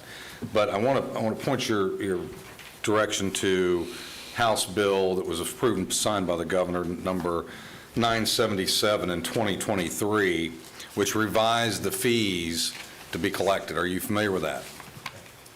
Are you talking the one that recently passed? That was a 2023, last year. Okay. Signed by the governor on June 22nd, 2023, which added additional fees, an increase in fees for certain filings. I don't need that up quite yet. Thank you. And so the anticipation is, at least at that level, the legislatures have acknowledged, we can argue it may not be enough or it probably isn't enough. I don't know what the answer really is, but there is some movement there. Well, there wasn't an increase in fees. There are redirects of the existing fees. So what the legislators did is they redirected, with the clerk lobbying, about $28 million statewide of funds that would have gone to the state general revenue to the clerk of court trust fund. So when you take $28 million and divide that up to 67 counties, and that just can go to personnel, as I pointed out in the certification budget, we can't use that money on CJIS cost. It's for personnel. And it's a struggle with that. We have 60, last time I checked, about 62 fewer FTEs on the court side than at the peak of the clerk's office. We have when all this remodeling's done, we'll have 27% reduction in office space. We had an employee recently So I appreciate that. And I know we're on a short time. But those are redirects. So But it's an increase, regardless of whether it's redirected from another fund to the clerks, there's additional funding coming to the clerks, is it not? There is no, what it comes to the clerks is what we're allowed to collect. That the additional funding, I shouldn't even say funding, the additional budget level for Seminole County being proposed was about $237,000 for the whole county. Our CCOC budget is less than it was, 20 years ago. Sure. So even these redirects don't address the ultimate problem of how do you address inflation, because the bottom line of traffic ticket's still $166. So the redirect in there just gave us an extra 15. And I don't disagree with you at all on that statement. All I'm getting at is the legislature is attempting, at least at some level, whether it's adequate or not. And we're very grateful for that, right. To provide some additional funding of some sort. It was interesting because last year we had some redirects, and by the time the other part of this process is the Revenue Estimating Committee. We had redirects. We were anticipating, I think, about $15 million statewide, and by the time it went to the Revenue Estimating Committee and they revised what they thought we were going to collect, that $15 million turned to $300,000 statewide. So it's such a complex and bizarre system, the way the courts are funded, but there is not a windfall of revenue coming from the state, and the state doesn't fund us. They just tell us what we can collect. Grant, nobody's saying there's a windfall. I never used the word windfall. We'll move on. I think I know the answer. The IGO estimates it'll be $50 million, redirect, funding, whatever, statewide. Bring up the slide, if you would, that I gave staff there, if you wouldn't mind. And I think this goes to what Grant's discussion is. What you see is a segment from the Florida judicial boundaries and workload for all the circuits in the state dating back to 1968. Well, You'll see the little line I drew there, which is our district. And you'll see the workload through the years. This includes all traffic fines, all civil, all criminal, any and all filings, et cetera, statewide per district. can we zoom in? That has, in this document, Florida judicial boundaries and workload. And again, this is a very complex thing, and I know Grant has said, since I've arrived here, hey, you know, we're not getting the funding, we've got a lot more workload, we've got all these things going on, and we don't get enough funding, et cetera, et cetera, et cetera. But then I look at a study that's done by the state that shows, notwithstanding, which makes sense, the Great Depression, where everybody peaked up. Why? Because all the foreclosures, all the litigation that was probably taking place during those because of the Great Inflation. And then I go around and I look and see CJIS funding in the region. Orange County provides no CJIS funding from the BCC. Osceola, no CJIS funding from the BCC. Volusia, yes, they do. Lake County does not. Brevard County does not. Then I look at funding court FTEs per 1,000 of residents based on population. Seminole is at .30. Osceola is at .20. Volusia is at .44. Lake is at .22. Brevard is at .40. Now, that does not within itself say that we've got an issue, but because of the complexity of it and the workloads, I think we've got a lot more discussion to have between our staff and your staff. And I think, for me, it's a business decision of, if we've got all these things going on, is it the right thing to be doing? I have no problem funding things that we're required to fund. But I need to know what I have to fund versus what I can optionally fund. And that's where special projects like the e-warrant that we had discussion last year. So where does that stand, that additional money for the e-warrant project that we put forward last year? What is the process? Where does that stand? The e-warrants didn't move forward. Right now, it's in the Criminal Justice Information System work group that Darren had said that Lori Bailey Brown is chairing, and that is the top project for that work group. And so where did that money go that the county pledged for that e-warrant system? The $160,000?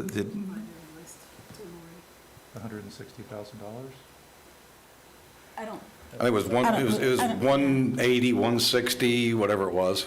I don't recall the exact amount, but 160, I think, was communication. The amount withheld from excess fees last year was. the amount that was, Oh, right. okay. Oh, okay. Tony, I recall you provided a list of things, bullet points to Lori. Yeah, we To address that? Yeah, we responded to Lori on that regard. She asked that specific question, and I can't remember my exact response right at this Yeah. moment. But we did research it, and we gave her a response to that question. And what was the response? Like I said, I don't have that with me right doesn't now, but I'll be remember. glad to forward that to you. Is Mrs. Brown, do you recall that dialogue, and can you share that with us, please? Yes, Lori Bailey Brown, Resource Management Director. When I asked about the $180,000 that was retained from excess fees last year, specifically the e-warrants, the message was that those funds were expended on the things that were requested of the $900,000 last year. So it was Personal services, So it was redirected? Correct. If I use the nomenclature of the clerk, it was just redirected? that's correct. Okay. Does that sound Sounds plausible. That sounds correct? Yes, it does. Okay. Some additional questions. What is it costing the taxpayer to put together the citizens CAFR in addition to the CAFR that the county is already paying for? Any idea what the cost is of that? I'm sorry, can you repeat that question, Yeah, the Chairman? cost to put together the citizens CAFR as compared to the CAFR that we're already constitutionally required to do. So it's prepared internally. I'm sorry? The PAFR, the Popular Annual Financial Report, Correct, the citizens CAFR report. is prepared internally by the Comptroller's Office. The only cost that we incur is the printing, which is about $950. Okay. Time-wise? Time-wise, that's a different story. Well, that's what I suspect. The majority of the technical work by the Comptroller's Office is really done by myself and the Assistant Director. And then we have an accountant too, that occasionally she ends up staying very late with us on Saturdays and Sundays. To be honest, the amount of time that's incurred between February and March, I stopped counting. Basically, whatever it takes, which could sometimes end up being midnight. Sometimes we have to call the deputies, escort us out of the courthouse. Sure. So, you know, what I'm trying to get at, and again, Grant, you've always been a preacher of transparency. You've always been a preacher of guarding taxpayers' dollars, and I think we all agree with that. And what I'm trying to get at, and what I've continued to struggle with since I've arrived here is what I must fund versus what would our agencies like us to fund in addition to what we must fund. And I put it a lot akin to, you know, a teenager that gets a used car and his friends are all driving brand new sports cars and, hey, Dad, I'd like to have a brand new sports car. Okay, well, let's have that discussion. And that maybe is an analogy that may be very simplistic, but I think for myself, and I suspect several of our commissioners, that's really what it boils down to. And you know what we went through last year trying to wrestle with this Article 5 and so forth and understand that.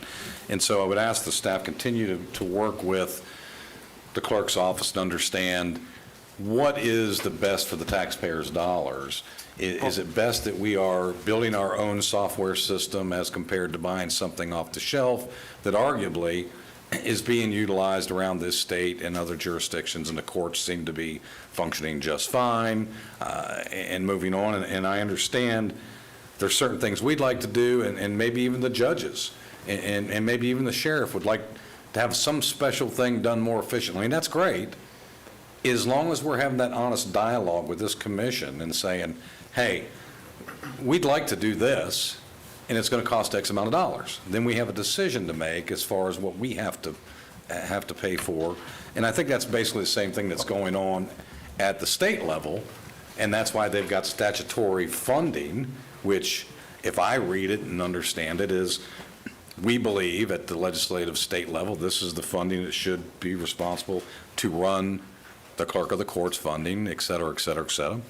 And so that's all I'm asking for at the end of the day. And I think we've got to get staff to continue to work. And I think, Tony, I want to make sure it was not inappropriate, but I want to go back to this trust fund real quick on the 190, what I refer to as the 190. And I think what I heard you say is if you go to the 190, which is $5.4 million, I think what I heard was because the BCC hasn't funded portions of that. Is that fair? Yes. What was said? Okay. Yes. So the 190 fund, I want to make sure I understand this. It can be used for the CGIS system, correct? Yes. It can be used for personnel costs of CGIS. Okay, and it can be used for court facilities and technology? Court facilities, no. Okay. It cannot be used for facilities and technology, you're sure? Not facilities. Technology, Okay. not facilities. And what about records modernization? Can be used for any technology, capital outlay, computers, storage, contractors, for anything across the board for the clerk's office. Okay. Well, thank you for that. I wanted to verify that. And again, I think for me, it's staff needs to work with the clerk's office and help us clearly understand what we have to do versus what we'd like to do. I'm very concerned about this e-warrant funding and how it was redirected. If we can get a handle on that, and I think for, at least for this commissioner, you know, if you all are going to do a special project, when you all have met with the clerk's office, and if we're going to fund a special project, and if it's not going to be used specifically for that project, I would like to know, and I think my fellow commissioners would like to know, is that going to be coming back to the board, or are we going to use that for project number 2 or 3 on the list that somebody would like to do? And at the end of the day, you know, I'll close my input at this point by just saying, I want to fund the clerk, I want to do what's right by our sheriff, our court system, our citizens, but I need to know what I'm funding in its entirety. If you know, I can ride in business class and get the same basic outcome, I'm not really interested in paying for first class. And that's what I'm, at the end of the day. Well, just to address one thing, you mentioned the popular annual financial report. That's a whole separate, that's from the comptroller's office, and that goes right to providing transparency over county finances. We make them available for folks at jury duty. It's available online. We've won an award for it. We designed it ourselves, and I hardly think $1,000 of printing is really, you know, huge issue here. But in the time spent, well, Grant, let's be fair. Let's be fair. Well, that had nothing to do with the CJIS funding. I understand. Right. I understand that 100%. And let's be fair. What was said is about the printing and the cost of FTEs or time to do that. And I'm not saying it's a bad thing. I'm glad you want to. The county has their reports. I think they look great on different things. And I agree. They're citizens. great and so forth. But I think the taxpayers need to also understand, in transparency, what is the true cost to put that forward. I'm not saying it's a bad thing. Right. I'm not saying it's a bad document. I think it's, in full transparency, what is it costing for these things that you as a clerk are doing that perhaps others aren't, that aren't statutorily required? And that's all I'm getting. I'm not derating it's a bad thing. I'm not derating your office that you did something wrong. I'm just saying, in transparency, this is something that I have a concern with when we're talking about overall funding and budgeting. Okay. That's all. And I think this handout I gave is very clear what the county's responsibilities is. I've tried to summarize it as clearly as possible. Well, I know what you believe and I know what I believe, and I think we're just maybe 5% apart, and I think, and my hopes are we'll get there between our staff and your staff working together. And again, I don't believe any of these commissioners don't want to fund what's statutorily required, but I think we do want to understand what we actually are paying for and what the benefit of that. It's a business argument at the end of the day. So, going back to the board, any other inquiries? I just have, you know, Masterful. it seems that I raised my hand right after you, Commissioner Lockhart, because you spurred something in the discussion. You did, and then it went on. I'm just going to say the staff, I mean, my fellow commissioners did a great job in back and forth and everything. So I'm just going to ask this question, you know, in talking to Tim over the course of this time, we were looking at the various increases over the years, and quite frankly, I believe, if I'm not mistaken, that this department has increased more than the average increase of the over funds almost every single year. And Grant, you and I go back a long ways, and I remember the wonderful debates we had 10 years ago about the sales tax. And you have put together a compelling argument here about unfunded mandates and how costs are going up and everything else. So in that whole discussion, I've got to assume that now you have changed your mind and you believe that the sales tax is quite an important thing that we need to pass this particular year to improve all of the budgets of the county. I haven't taken a public position on it. Privately? Although I've seen that you have suggested to some groups that the county may not need that sales tax and therefore compelled them to Well, vote Chairman, against it. I fail to see what that has to do with the budget request in front of you today. Well, I think it has everything to do with the budget, quite frankly, because I keep seeing increases in your budget, while at the same time, I see people that are saying that potentially we don't need the sales tax. And I think, quite frankly, I think it's very, it is directly to the fact that as we continue to have unfunded mandates, as we continue to have preemptions, as we continually to struggle, all of the departments, constitutionals as well as yourself, and I agree, you're working very hard to keep your costs down. We all are. I just think that we all need to work together on making sure that the people understand the full story of the sales tax.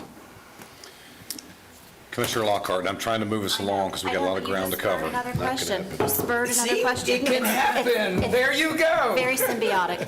So could the technology be that the clerk is requesting us to contribute to, on top of the article, the $2 and then the $1.9 and what have you, all of the money? How much of those technology costs could be paid for legally by the penny? Tim may know more about this than I do, but it has to be infrastructure related. Go ahead.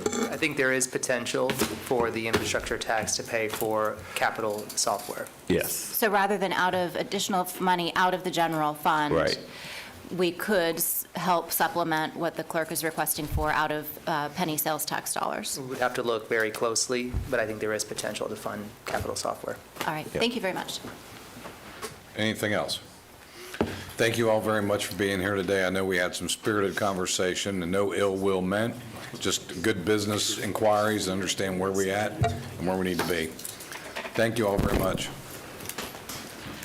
Does anybody need a break before the property appraiser comes up? I think I heard a yes. I think the the property way, appraiser probably wants us to Grant? take a break before the property appraiser. Congratulations on being reelected. You as well. Whatever you like to do. Let's take a 11:26. Let's try to take a 10-minute max. I'm glad I 10-minute break.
People to go make sure they're doing the right thing in our community, so we've got to get him up here and out as quick as we can. Gotta get everybody out of here.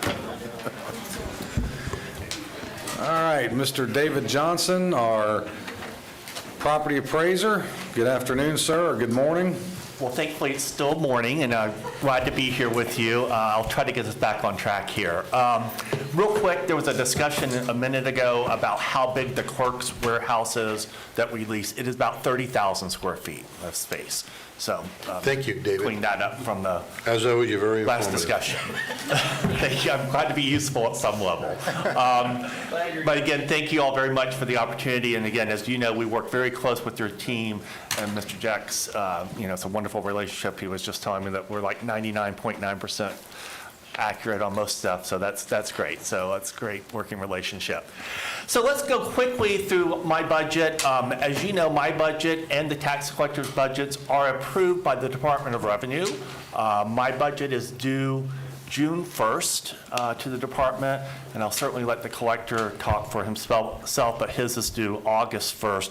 And the reason behind this, the little bit of history behind this, is to make sure that both the property appraiser and the tax collector have the adequate resources necessary to do the job that is prescribed by the Constitution and outlined ad nauseum in the statutes, okay?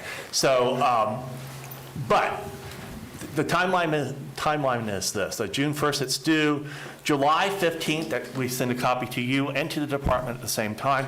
July 15th, the Department of Revenue will make some tentative approvals. If there's any questions, and saying, unless we hear from the Board of County Commissioners, everything looks good. By August the 15th, they have finalized the budget moving forward. So our budget assumptions for this year, again, the budget is not that exciting, and that's good. In a lot of cases, it shouldn't be. Relatively stable for what we do in the property appraiser's office. We're estimating the budget will increase by about 3.7%, and it's based on these assumptions. A 4% salary increase, which again, kind of dovetails into what you have done for your employees. 4% is what's in your current budget. So that's what that looks like. The 3% insurance increases. Increase in FRS rates, of course, which are set by the state. And we've kept our FTEs at 48. So The chairman will receive 3 letters from my office once the budget is finally approved, proportioning out how much of each of the funds that you control as the BCC funds my budget. So obviously, the biggest chunk of that comes from the county's general fund of it's about $6.6 million. The fire fund funds our budget about $1 million, and the transportation fund is about to $28,000. And again, this is, all outlined in statutes, and that's why those are the 3 funds you control and the 3 reason you get 3 letters. And we've talked about this before. If you do the math, you're not going to get up to the total budget because a very, very, very small percentage is paid by the St. John's Water Management District, like less than 1%. This is just the letter that gets submitted to the Department of Revenue. And I put this in there just so that you know that we do have a level of oversight, and it's just not David saying, well, let's just do this, There's schedules and lots of documentation that has to go along with that budget to justify what we've got going on. We submitted the budget on the 28th of May. And again, this kind of gives you an idea about the schedules that have to go along with the budget with all the justification. Salary Schedule 1, personnel services, you can see how that all lays out. And then any kind of justification that we need to do, worksheets. And again, this is DOR's professional staff in Tallahassee, looking at all 67 property appraisers and all 67 tax collectors, making sure we have what we need to be doing to do the job that we're required to do. This is hard to see, sorry to say, but this is the schedule that actually goes up. You guys also get a copy of this, and breaks down between personnel services, capital outlay, et cetera, and how much each individual funds moved up and down from year to year. Organizational chart, pretty traditional. We're basically broken up. The biggest portion of the office is the appraisal department, obviously, that's what we do, but all the support services around that. And again, this all has to be submitted to DOR also, so that they know what the organization looks like, and making sure that we have the proper resources. My favorite slide, our property appraiser budget per capita. The statewide median to run an office is about $29 per parcel, if you will. It ranges anything from $10.4 per parcel to about $83 per parcel. We'll talk about Dixie County some other day. God love them, they don't have a lot of value, and it is what it is. But anyway, so where we end up is about $15.33 per parcel. We're the 6th lowest in the state out of 67 counties, but we're the 13th largest county in the state by population. You can see how we compare to our neighbors. Lake County comes in a little bit less than we do. Lots of things going on there with, as far as a lot of their technology and stuff is in fact funded through the county, and so it's coming out with another fund. But anyway, I think we compare very favorably with our neighbors, especially Volusia County at $26. We always love green lines and red lines here in the county. This is the green line and a blue line. And what this works out to be is this shows you the value increases since 2010 compared to our FTEs. And you can see there's a huge delta between those two. We've been very fortunate to be able to deliver a high level of service, we think, at a very competitive cost. And I will tell you, in full disclosure, Seminole County is at a different life cycle than some of our surrounding counties. I remember when I started working in the office in the 80s and the 90s, we had this huge ramp up of growth, a lot of new construction, a lot of houses. And that requires a lot of staffing, especially 30, 40 years ago. We're at a different life cycle now. We are kind of in the maintaining mode. We're in the redevelopment mode, higher densities. And I will say, I like this a lot better. So, I mean, to give you some point of comparison, we added just about 1,100 houses to the tax roll for this year in Seminole County. My neighbor in Osceola County added over 6,000, okay? So that gives you, in Lake County, our neighbor to the west, about 5,000.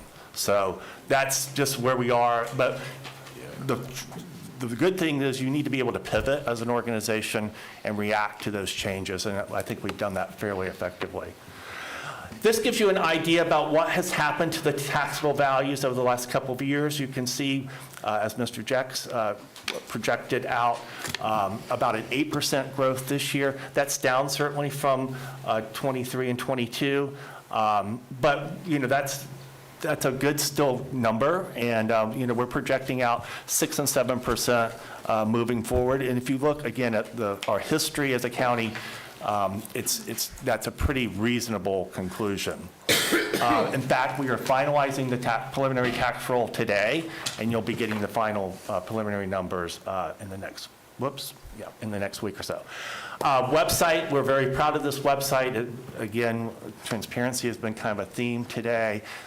We love the website. It gets over 50,000 individual hits a week. And lots of things, and one of the things that does not get a lot of hits is our quarterly budget reports that we do publish online. It's done very efficiently. There is no additional real cost to that other than we just load it in there. I wish more people would pay attention to it, but I think we had like 100-something hits last year on it. And most of it's probably me just make sure, is it still working? But it's out there, and again, we try to be as transparent as we possibly can for the public because we think that's very important. And with that, I'm available for questions. Thank you very much. As usual, your candor and directness and brevity is much appreciated. I will go to the board. Any inquiries from the board? We'll start Congratulations on being reelected. Well, thank you very much. Same to you. Congratulations. Mr. Lockhart, anything? I'll just say thank you for the collaborative way that you always work with us and our team, and thank you for 3.6%. Very good. You're welcome. Mr. Delory? David, thank you very much for your hard work as well as your staff, because I know it takes a staff. Absolutely. And, We've got a great team. You and your staff and your team's done a phenomenal job, as always. Yeah, I'm very blessed. So thank you for that, and also congratulations. Thank you very much. Appreciate it. Mr. Herr? Congratulations. It's a wonderful budget. It's wonderful work that you all do, and go Hatters. Thank you very much. Exactly. Very good. Thank you very much. Thank you all very Dave. much. We appreciate very much you being here, and again, congratulations. Okay, very good. Thank you very much, and enjoy the rest of your day, and hopefully you'll get a lunch. We'll try. Hopefully we do. Great. Very good. All right, we'll move on to the tax collector, Mr. Kroll.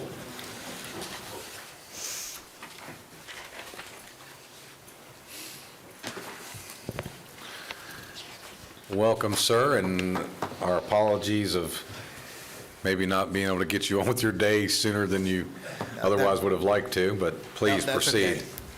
Yeah, then we're back, now we're into afternoon, so that's, Yeah, we're about right. to be out of afternoon, so. I'll try to make mine very short also. Quickly, starting here is what we do for our budget.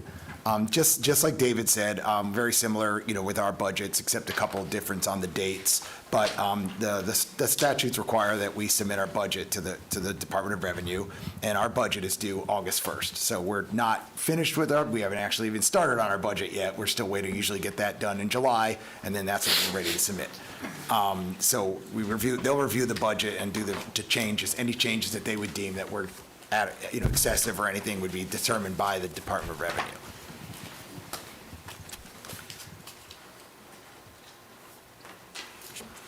I lost a page there. Okay, let's get to the next one.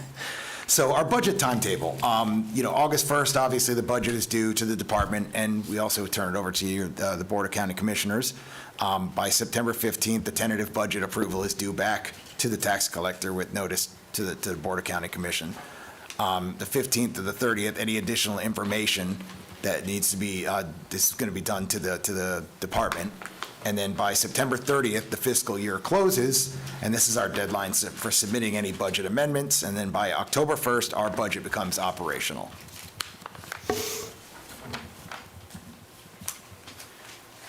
Now, it's Florida Statute 218, and each county officer who receives expenses or compensation in fees, commissions, or any other remuneration shall keep the record of all the fees, commissions, and for the county officer, and shall make an annual report to the Board of County Commissioners within 31 days. So basically, obviously, I don't need to ask for any money. Our mine office is the only one that doesn't ever have to ask for money on a budget. We actually have what we have to call the excess fees at the end of what we don't spend. I know you already know all this, but I'm just kind of putting it out there for the record, so. Now, it's going to be, like I said, pretty short here, but I want to go through our unused revenue history, which kind of gives an idea, because I don't have an exact number, and I never will for this time of the year. It's always just, we know where we kind of are, and we're kind of always running on the same kind of numbers, unless there was some kind of major expense that I would notify you of. If I said I needed to buy another building again, like I did in the first year, then I would, of course, this is where I'd be explaining it. But looking at the total expenses, we look at in 19, when I first got elected, between 19 and 20, which that actually wasn't my budget. It was done before I was there, but that one we had our expenses of like 11 million.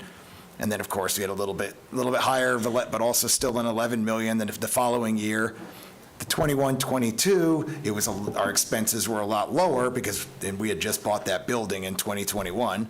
So our expenses went down, and we were very short-staffed, so we had a lot of the lower expenses mostly because we were so short-staffed. And then back when I got the hiring back up, by 22, 23, our expenses went up. So typically, we're looking at 11 million, in the $11 million range is where our total expenses are. And of course, the revenue changes based somewhat on how many driver's licenses and such that we're doing and registrations, that comes in, but that doesn't make us a lot of money. Where we really get the revenue is from how much the tax collection goes up. So based on the unused revenue distributed over the past years, it was 3 million. We had 3 million in 28, 2 million in 79 the year that I had bought the building. 4.4 million was in the following year, because that was, once again, we had lower staffing, and then we were back to 3 million. So normal average, we're kind of going at let me catch us up here. We're average revenue from 2019 to 23. We're at like 14 million for the revenue. Average expenses, about 10 million, almost 11 million each time. And then the unused revenue between those dates is like 3.1 million. Now, that's going on what we've had recently over the years, but this year, we had a huge increase on the David side because of the property values. So this is very hard no one will be able to read that, but this basically is just the breakdown of all of our expenses as they come in, and our income as it comes in. And if you break down I went down a couple more, and let's get to the meat of it here. So right as of April of when we had done this report, our last quarter, we're looking at having an additional $2 million of excess, additional of what we had from last year. So we'd be looking at possibility, the $4.5 to $5 million range is what we're anticipating this year, because we don't have any big expenses now between now and then, between the end of our fiscal year, but we do have some expenses that we'll try to get through. We're implementing the new tax program that's going to be taking effect in March, because I was saddled with the tax program that came with the office when I was in there in contract, and we had to keep the taxes rolling. So that was very expensive, and we're finally eliminating that and moving forward. But other than that, no major purchases, no major employment, hiring, anything like that. We're kind of moving along as we are. So I'm anticipating an additional $2 million on top of the 3 that we normally have. We're close to 3. Great. Thank you very much, Mr. Cole. We appreciate your brevity in your presentation. I will start at this end and go to the other end. Commissioner Herr.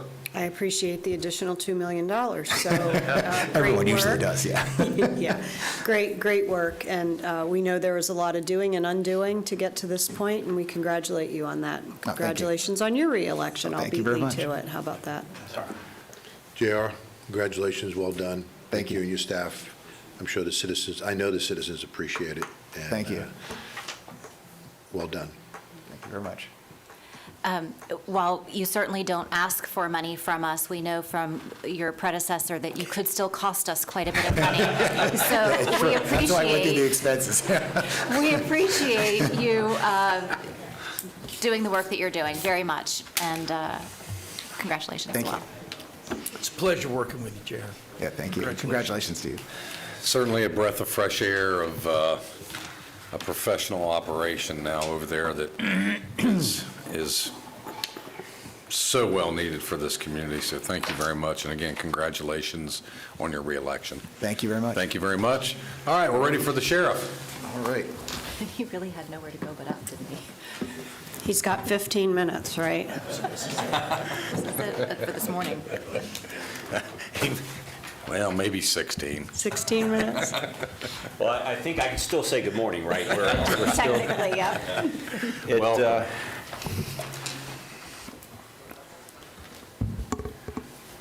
You know everybody, Chief Lisa Spriggs, and then our Finance Director, Mary Hope.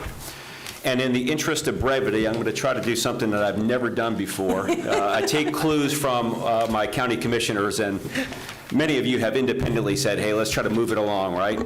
But we do have 53 slides that are part of this presentation deck that we will make publicly available on our website. Each of you have that, and I think as a precursor to this presentation, I think we have 10 or 12 hours of independent meetings with each of you and Darren and county staff as well. So what I'll do is I'll speak about the budget first, talk about the high level, like an executive summary, what the budget includes, and then provide an opportunity to answer any questions. Great, thank you. It's a 6% increase overall to our budget. On our transmittal sheet, I have at least the 8 years that I have been sheriff to look at what our ask has been in compared to the tax increase of the county. I think when you look at that, we have always gone in lower than what any growth of ad valorem or county taxes are. We don't do that as a general practice or procedure. It's just important to us to be proportionate to whatever growth the county is experiencing as well. It's not the mathematical equation that we use when we do asks at all. Our overall budget consists of nearly $70 million of responsibilities that you charge us to do on behalf of the county. Again, $175 million budget, all in with grants and other revenues, probably $193 million, but about $70 million of that is, again, responsibilities, particularly $63 million of that is running the correctional facility on the county's behalf. And we're grateful to always have been able to do that. It's collaborative, it's great chemistry, and I think that we all agree that during somebody's incarceration is a time to kind of fix whatever's broken. The overwhelming majority of our budget is personnel. 83% of our budget is people, 1,430 or so employees within the agency, and that is the big lift that we have. That increase is 5%. The 5% includes a 2% adjustment to the base starting pay of our members to include deputy sheriffs. That moves us to $53,000 for starting pay, which is in the middle market value of Seminole County criminal justice and policing agencies there. It also includes a 5% adjustment across the board for all employees who are not yet topped out, and an increase of 6% to the top out pay of the people who are currently at that max pay level within their pay grade. Again, totaling 2% adjustment to the base, 2% adjustment for compression, 5% across the board. In plain language, that's a 7% for people who are not yet topped out, a 6% increase to the top of the pay scale. And again, it puts us right in the middle of Seminole County policing agencies and consistent to what we've done. There's only 4 additional FTEs that are being requested during this budget cycle, and I'd like just to take a couple of moments to explain those. Well, before I do that, the capital is an increase, same increase that you're seeing as well, 25% or so increase in the cost of vehicles, inflation, and then a lot of that is the cost of technology, particularly cloud storage when it comes to technology solutions. Again, same on your side as well. The 4 positions that we have, 2 of them are to support our Sheriff's Office Police Academy, and I'll spend a moment talking about that in a moment. The other 2 positions are actually converting contractual IT positions. We call them information technology positions that have been contracted out as temp employees. We're going to actually bring them on full-time. So 2 additional positions there. There'll be a cost savings when we no longer have to contract those services out, and it's a good opportunity for us to actually give somebody a trial run to see if they're a good fit for the organization and they have the skill set before we make that formal offer of employment. 2 positions are there. The other 2 positions are 2 deputy sheriff positions to support our Sheriff's Office Police Academy. I'd like to spend, again, a little bit of time talking about this because it's come up time and time again, and there's some questions about it. For the record, we have a fabulous, wonderful working relationship with Seminole State College. The people over there are our friends. We promote their academy. We promote advanced training. We send our deputy sheriffs to their advanced training schools. We think that they do a good job. We're making this move because there are benefits that extend beyond fiscal benefits of training our own folks. Once upon a time, academies across the state of Florida would find people who had an interest in criminal justice and try to pave a path to make them more marketable and considerable for employment, meaning that they would go through an academy before they ever ended up at our office for an interview. That has almost exclusively changed. The people who we send to the academy now is indeed, we send them to the academy. They become members of the Seminole County Sheriff's Office. We send them then to the academy to get certified, and they come back and we hire them, and then we put them through field training. That's when we start to orientate them into the ways that we do business. We feel that running our own academy can help indoctrinate people from the onset to do policing services the way that the Seminole County Sheriff's Office does that, to make sure that all documentation, it is through our unique documentation system that our folks in IT create, and they start to use our terminology, particularly radio codes and signals, because to many surprise, that one of the top 2 disqualifiers for somebody that goes through the 4-month-long field training process is they have a difficult time learning our software packages, and they have a lot of difficulty communicating the way that police officers and deputy sheriffs communicate. So this would be all incorporated in our academy. We believe that we can save nearly $11,000 per candidate by running them through our own practice and procedure, and we feel that we can eliminate anywhere from 4 to 6 weeks of the field training process and orientating as a part of that. So this is something that we have started now for the past 6 or 7 months. FDLE has come in and looked at our facilities, looked at our partnership with Seminole State College, and has given us an initial blessing. It is not unique to Seminole County. There are many counties that are actually moving down this path as well. And again, that is, it's going to take about 5 positions in order to do that. The top 3 positions have been positions that have been repurposed. We had retirement of 2 lieutenants, and what we did was we took those lieutenants' commands and then combined them with other middle-level management positions within the organization, and ultimately made those positions obsolete, gave other lieutenants more responsibility.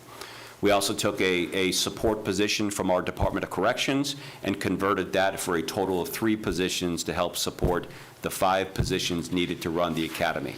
The additional ask is for the 2 additional FTEs.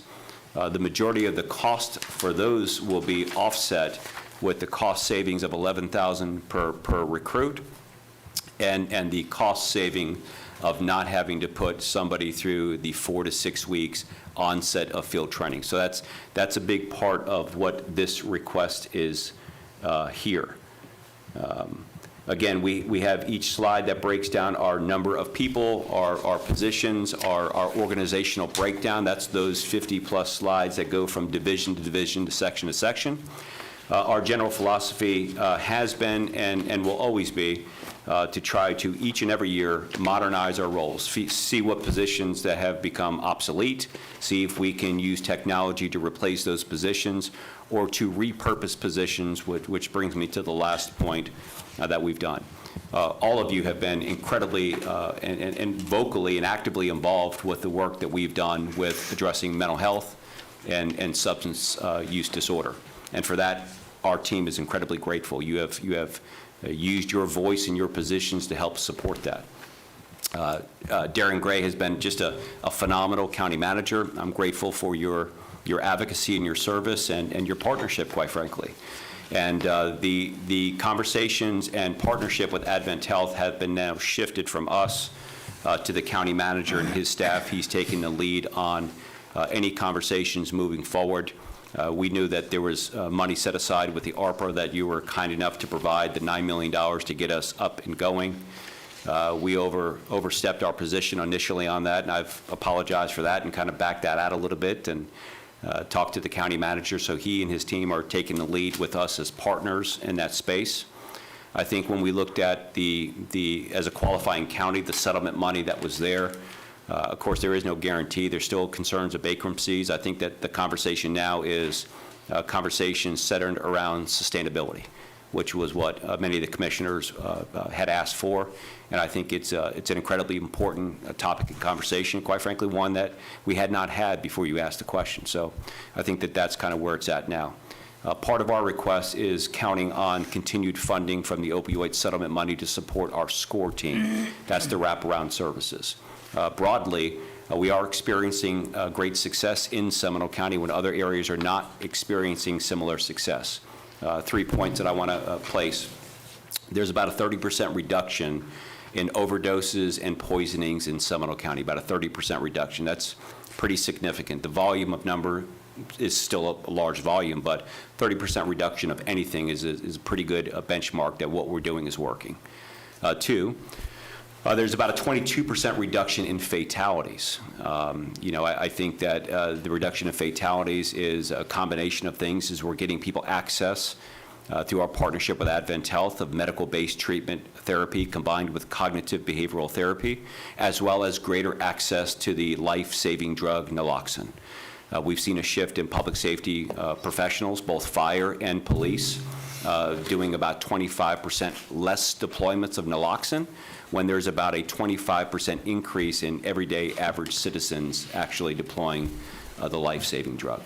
So with that, that's kind of a high-level overview of an executive summary of what our ask is. It's an overall 6% ask, and I've broken it down to those things. We can go through the slides if you like, or I can try to answer questions, whatever your preference is, Chairman. Sure. Thank you very much, Sheriff, for your willingness to expedite this. And you are correct. We've seen the slides.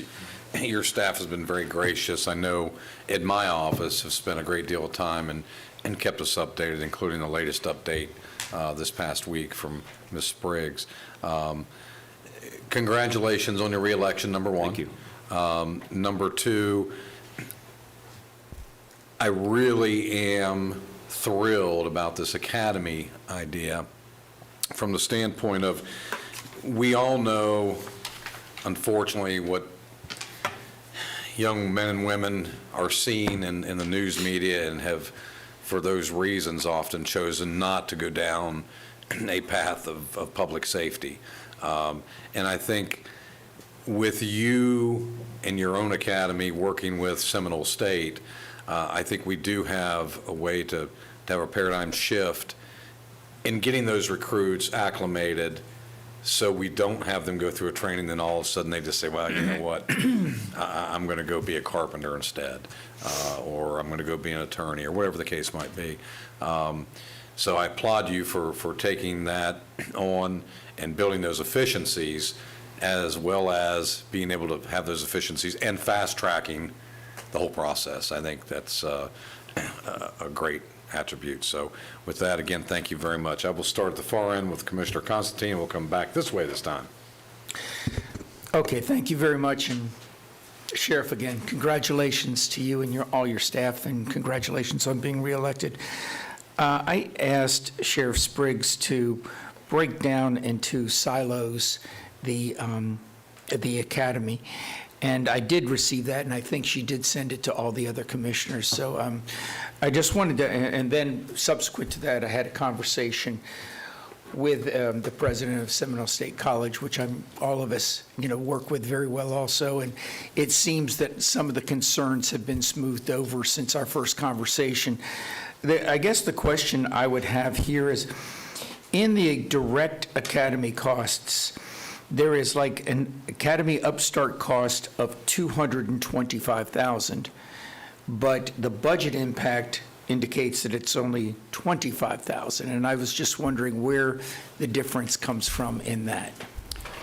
I could start at the top, and then Lisa can kind of dig in. I think the calculations that she worked in were real cost on both sides, what it would actually cost if we were not supplementing and benefiting from the $11,000 savings per member, and then some of the costs. I don't know if it was calculated in the cost of eliminating some of the initial weeks of field training that goes along with getting somebody orientated. It's really not even training, it's orientated to the organization and all that goes on. But I'll defer to Lisa, who prepared those numbers.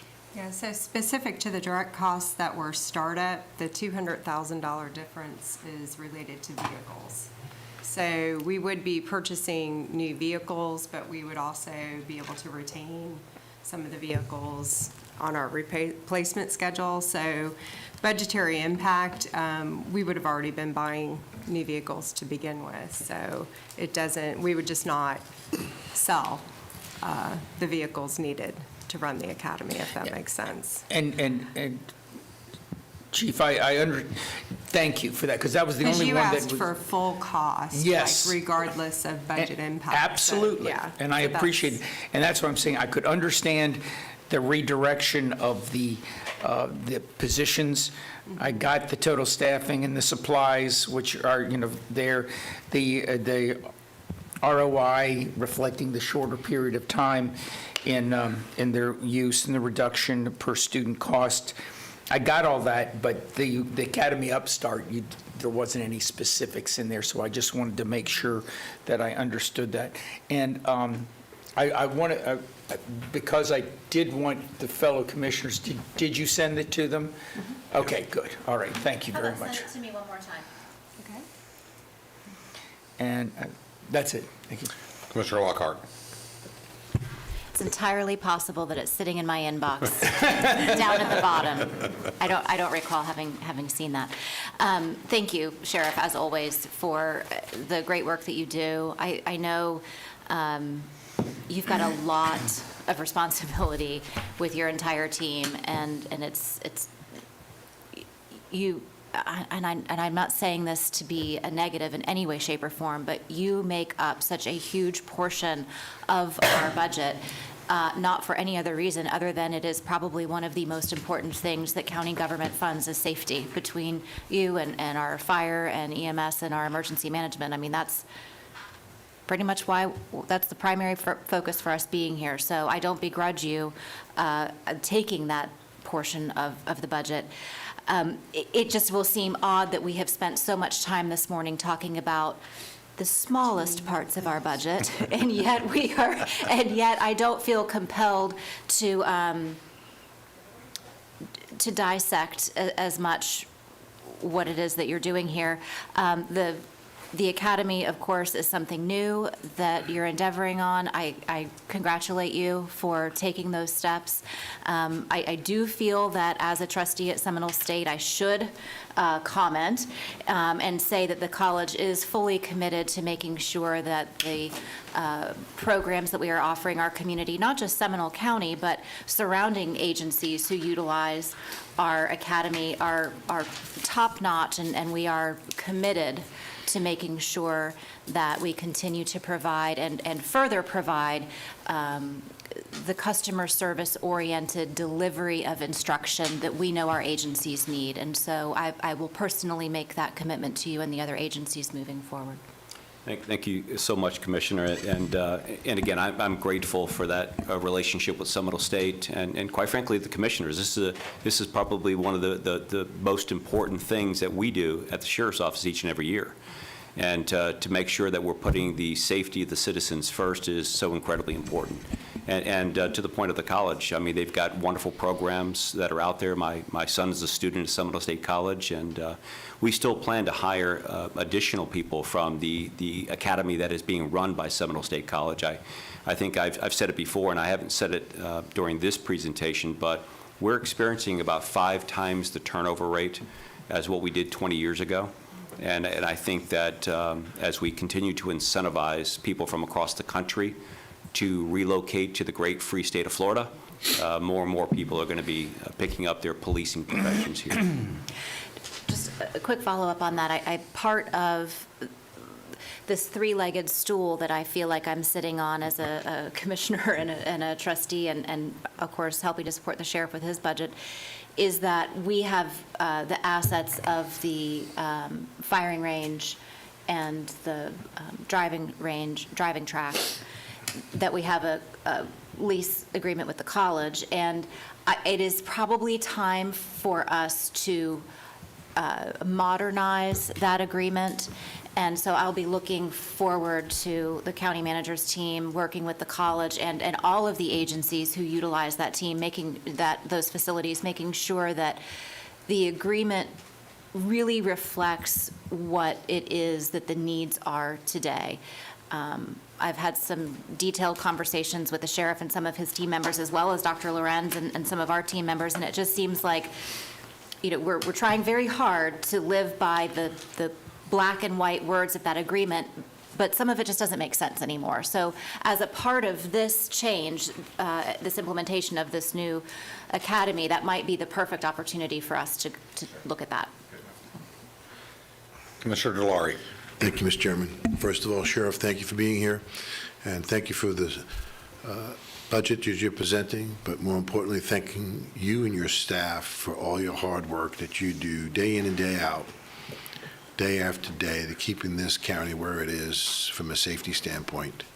You are the chief law enforcement agency of this officer of the county, and it's a big burden, so thank you for all that. I want to thank your staff for their hard work.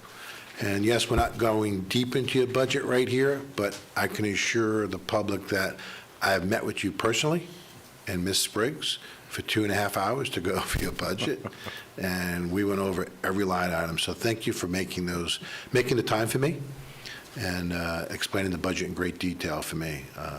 I think as we move forward, I see nothing but great things as we move forward with the Sheriff's Department. I also would echo the sentiments that fellow board members have made by the academy that you're starting. I think it's very important to get more and more officers out on the street and to try to train them most effectively and quickly as possible. So thank you for your leadership with that. When it comes to mental health and opioids, you're recognized not just locally, but regionally and nationally. So thank you for that as well. And Mr. Chairman, I have no other comments. Thank you. Thank you much. Commissioner Herr. Thank you, Chairman. Sheriff, thank you for everything that you do. I'll just start by saying I too did meet with you and Chief Spriggs and went through the budget in detail, so no need to further develop that discussion today. I appreciate the fact that your package is always put together so clearly and so thoroughly that there really is not a lot of room for questions, and that's fabulous. And then when there are questions, I actually get the answer to the specific question that I asked. So I appreciate you and your team for the work that gets done to do that. With regard to opioids, I would just voice my desire to make sure that we are as focused on prevention as we are on recovery, and we're certainly working on that through county staff. And with regard to the academy, the offer and the commitment that was made, and that echoed what Commissioner Lockhart said, is certainly echoed by Dr. Lorenz, is that whatever learnings that you have through your own academy get brought back for best practices to the academy that supports the other agencies that keep our citizens safe. I think we can rise the tide for all of the boats, and I think there's a great opportunity here. I'm a big fan of competition, and while we're not competing because we're government, but you may learn some things and be able to share things that they don't have the ability to view from their perspective in the universe. So I appreciate you, I appreciate your team. And Chief Spriggs, I'll get your title right. We appreciate you and your team, certainly, Mary. We all love you, not that we don't love the rest of you. That didn't come out right. I'll pass it back to the chairman. Well, in wrapping up, on behalf of all the citizens of Seminole County, thank you for your watchful eye over the men and women in law enforcement under your command and their watchful eye on our community. We often forget to thank each and every one of you for some of the quality of life we enjoy here in Seminole County because of the collaboration we have with our law enforcement partners, as well as your oversight and way of managing police in a community, I think speaks volumes. So thank you on behalf of all the citizens, and we hope you have a wonderful rest of your day. Well, thank you all. I'm sorry. Well, I found it. It's in the paper copy, so thank you. No need to email it. It's right here. I say it a lot when I'm speaking, and this is a good opportunity for me just to kind of end on this, is nothing that we do would be capable without your support, collaboration. You are truly people who support public safety in our community. You've not only said that with your mouth, you've done that with your actions. And if the public knew the amount of hours that you spent on the phone with me and our team plugged in on incredibly important issues to those people making the calls, everything from code enforcement to crimes, and the work that you have created here in Seminole County is indeed nationally recognized with trying to get people the help to recover, the political capital to create new laws to hold drug dealers accountable. And I think that that we're just getting started. And I'm thankful to the county manager to continue to allow us to play a significant role in that process, and thankful for all of you for your leadership of our county. So thank you. Amen. Thank you. Y'all have a good day. Okay, I'm going to go to staff real quick. Have we had any movement or response from the supervisor of elections attending either today or at some different time? I'm checking. I emailed him right away, and no, they acknowledged my email this morning about I'd look at another day, but they have not. About what time was the acknowledgement? That was at 9 a.m. this morning. They thanked me for acknowledging their email, basically. Thanks so much. All they said, thanks so much. And then I replied after I asked them about tomorrow as well as next Tuesday if they were available. Okay. So I have not received All right, I just want to make sure that we reached out. Okay. Yes. Anything else before we take a quick 30-minute break? All right, we'll recess until 1 o'clock. We'll see y'all shortly. 35 minutes. 35 minutes.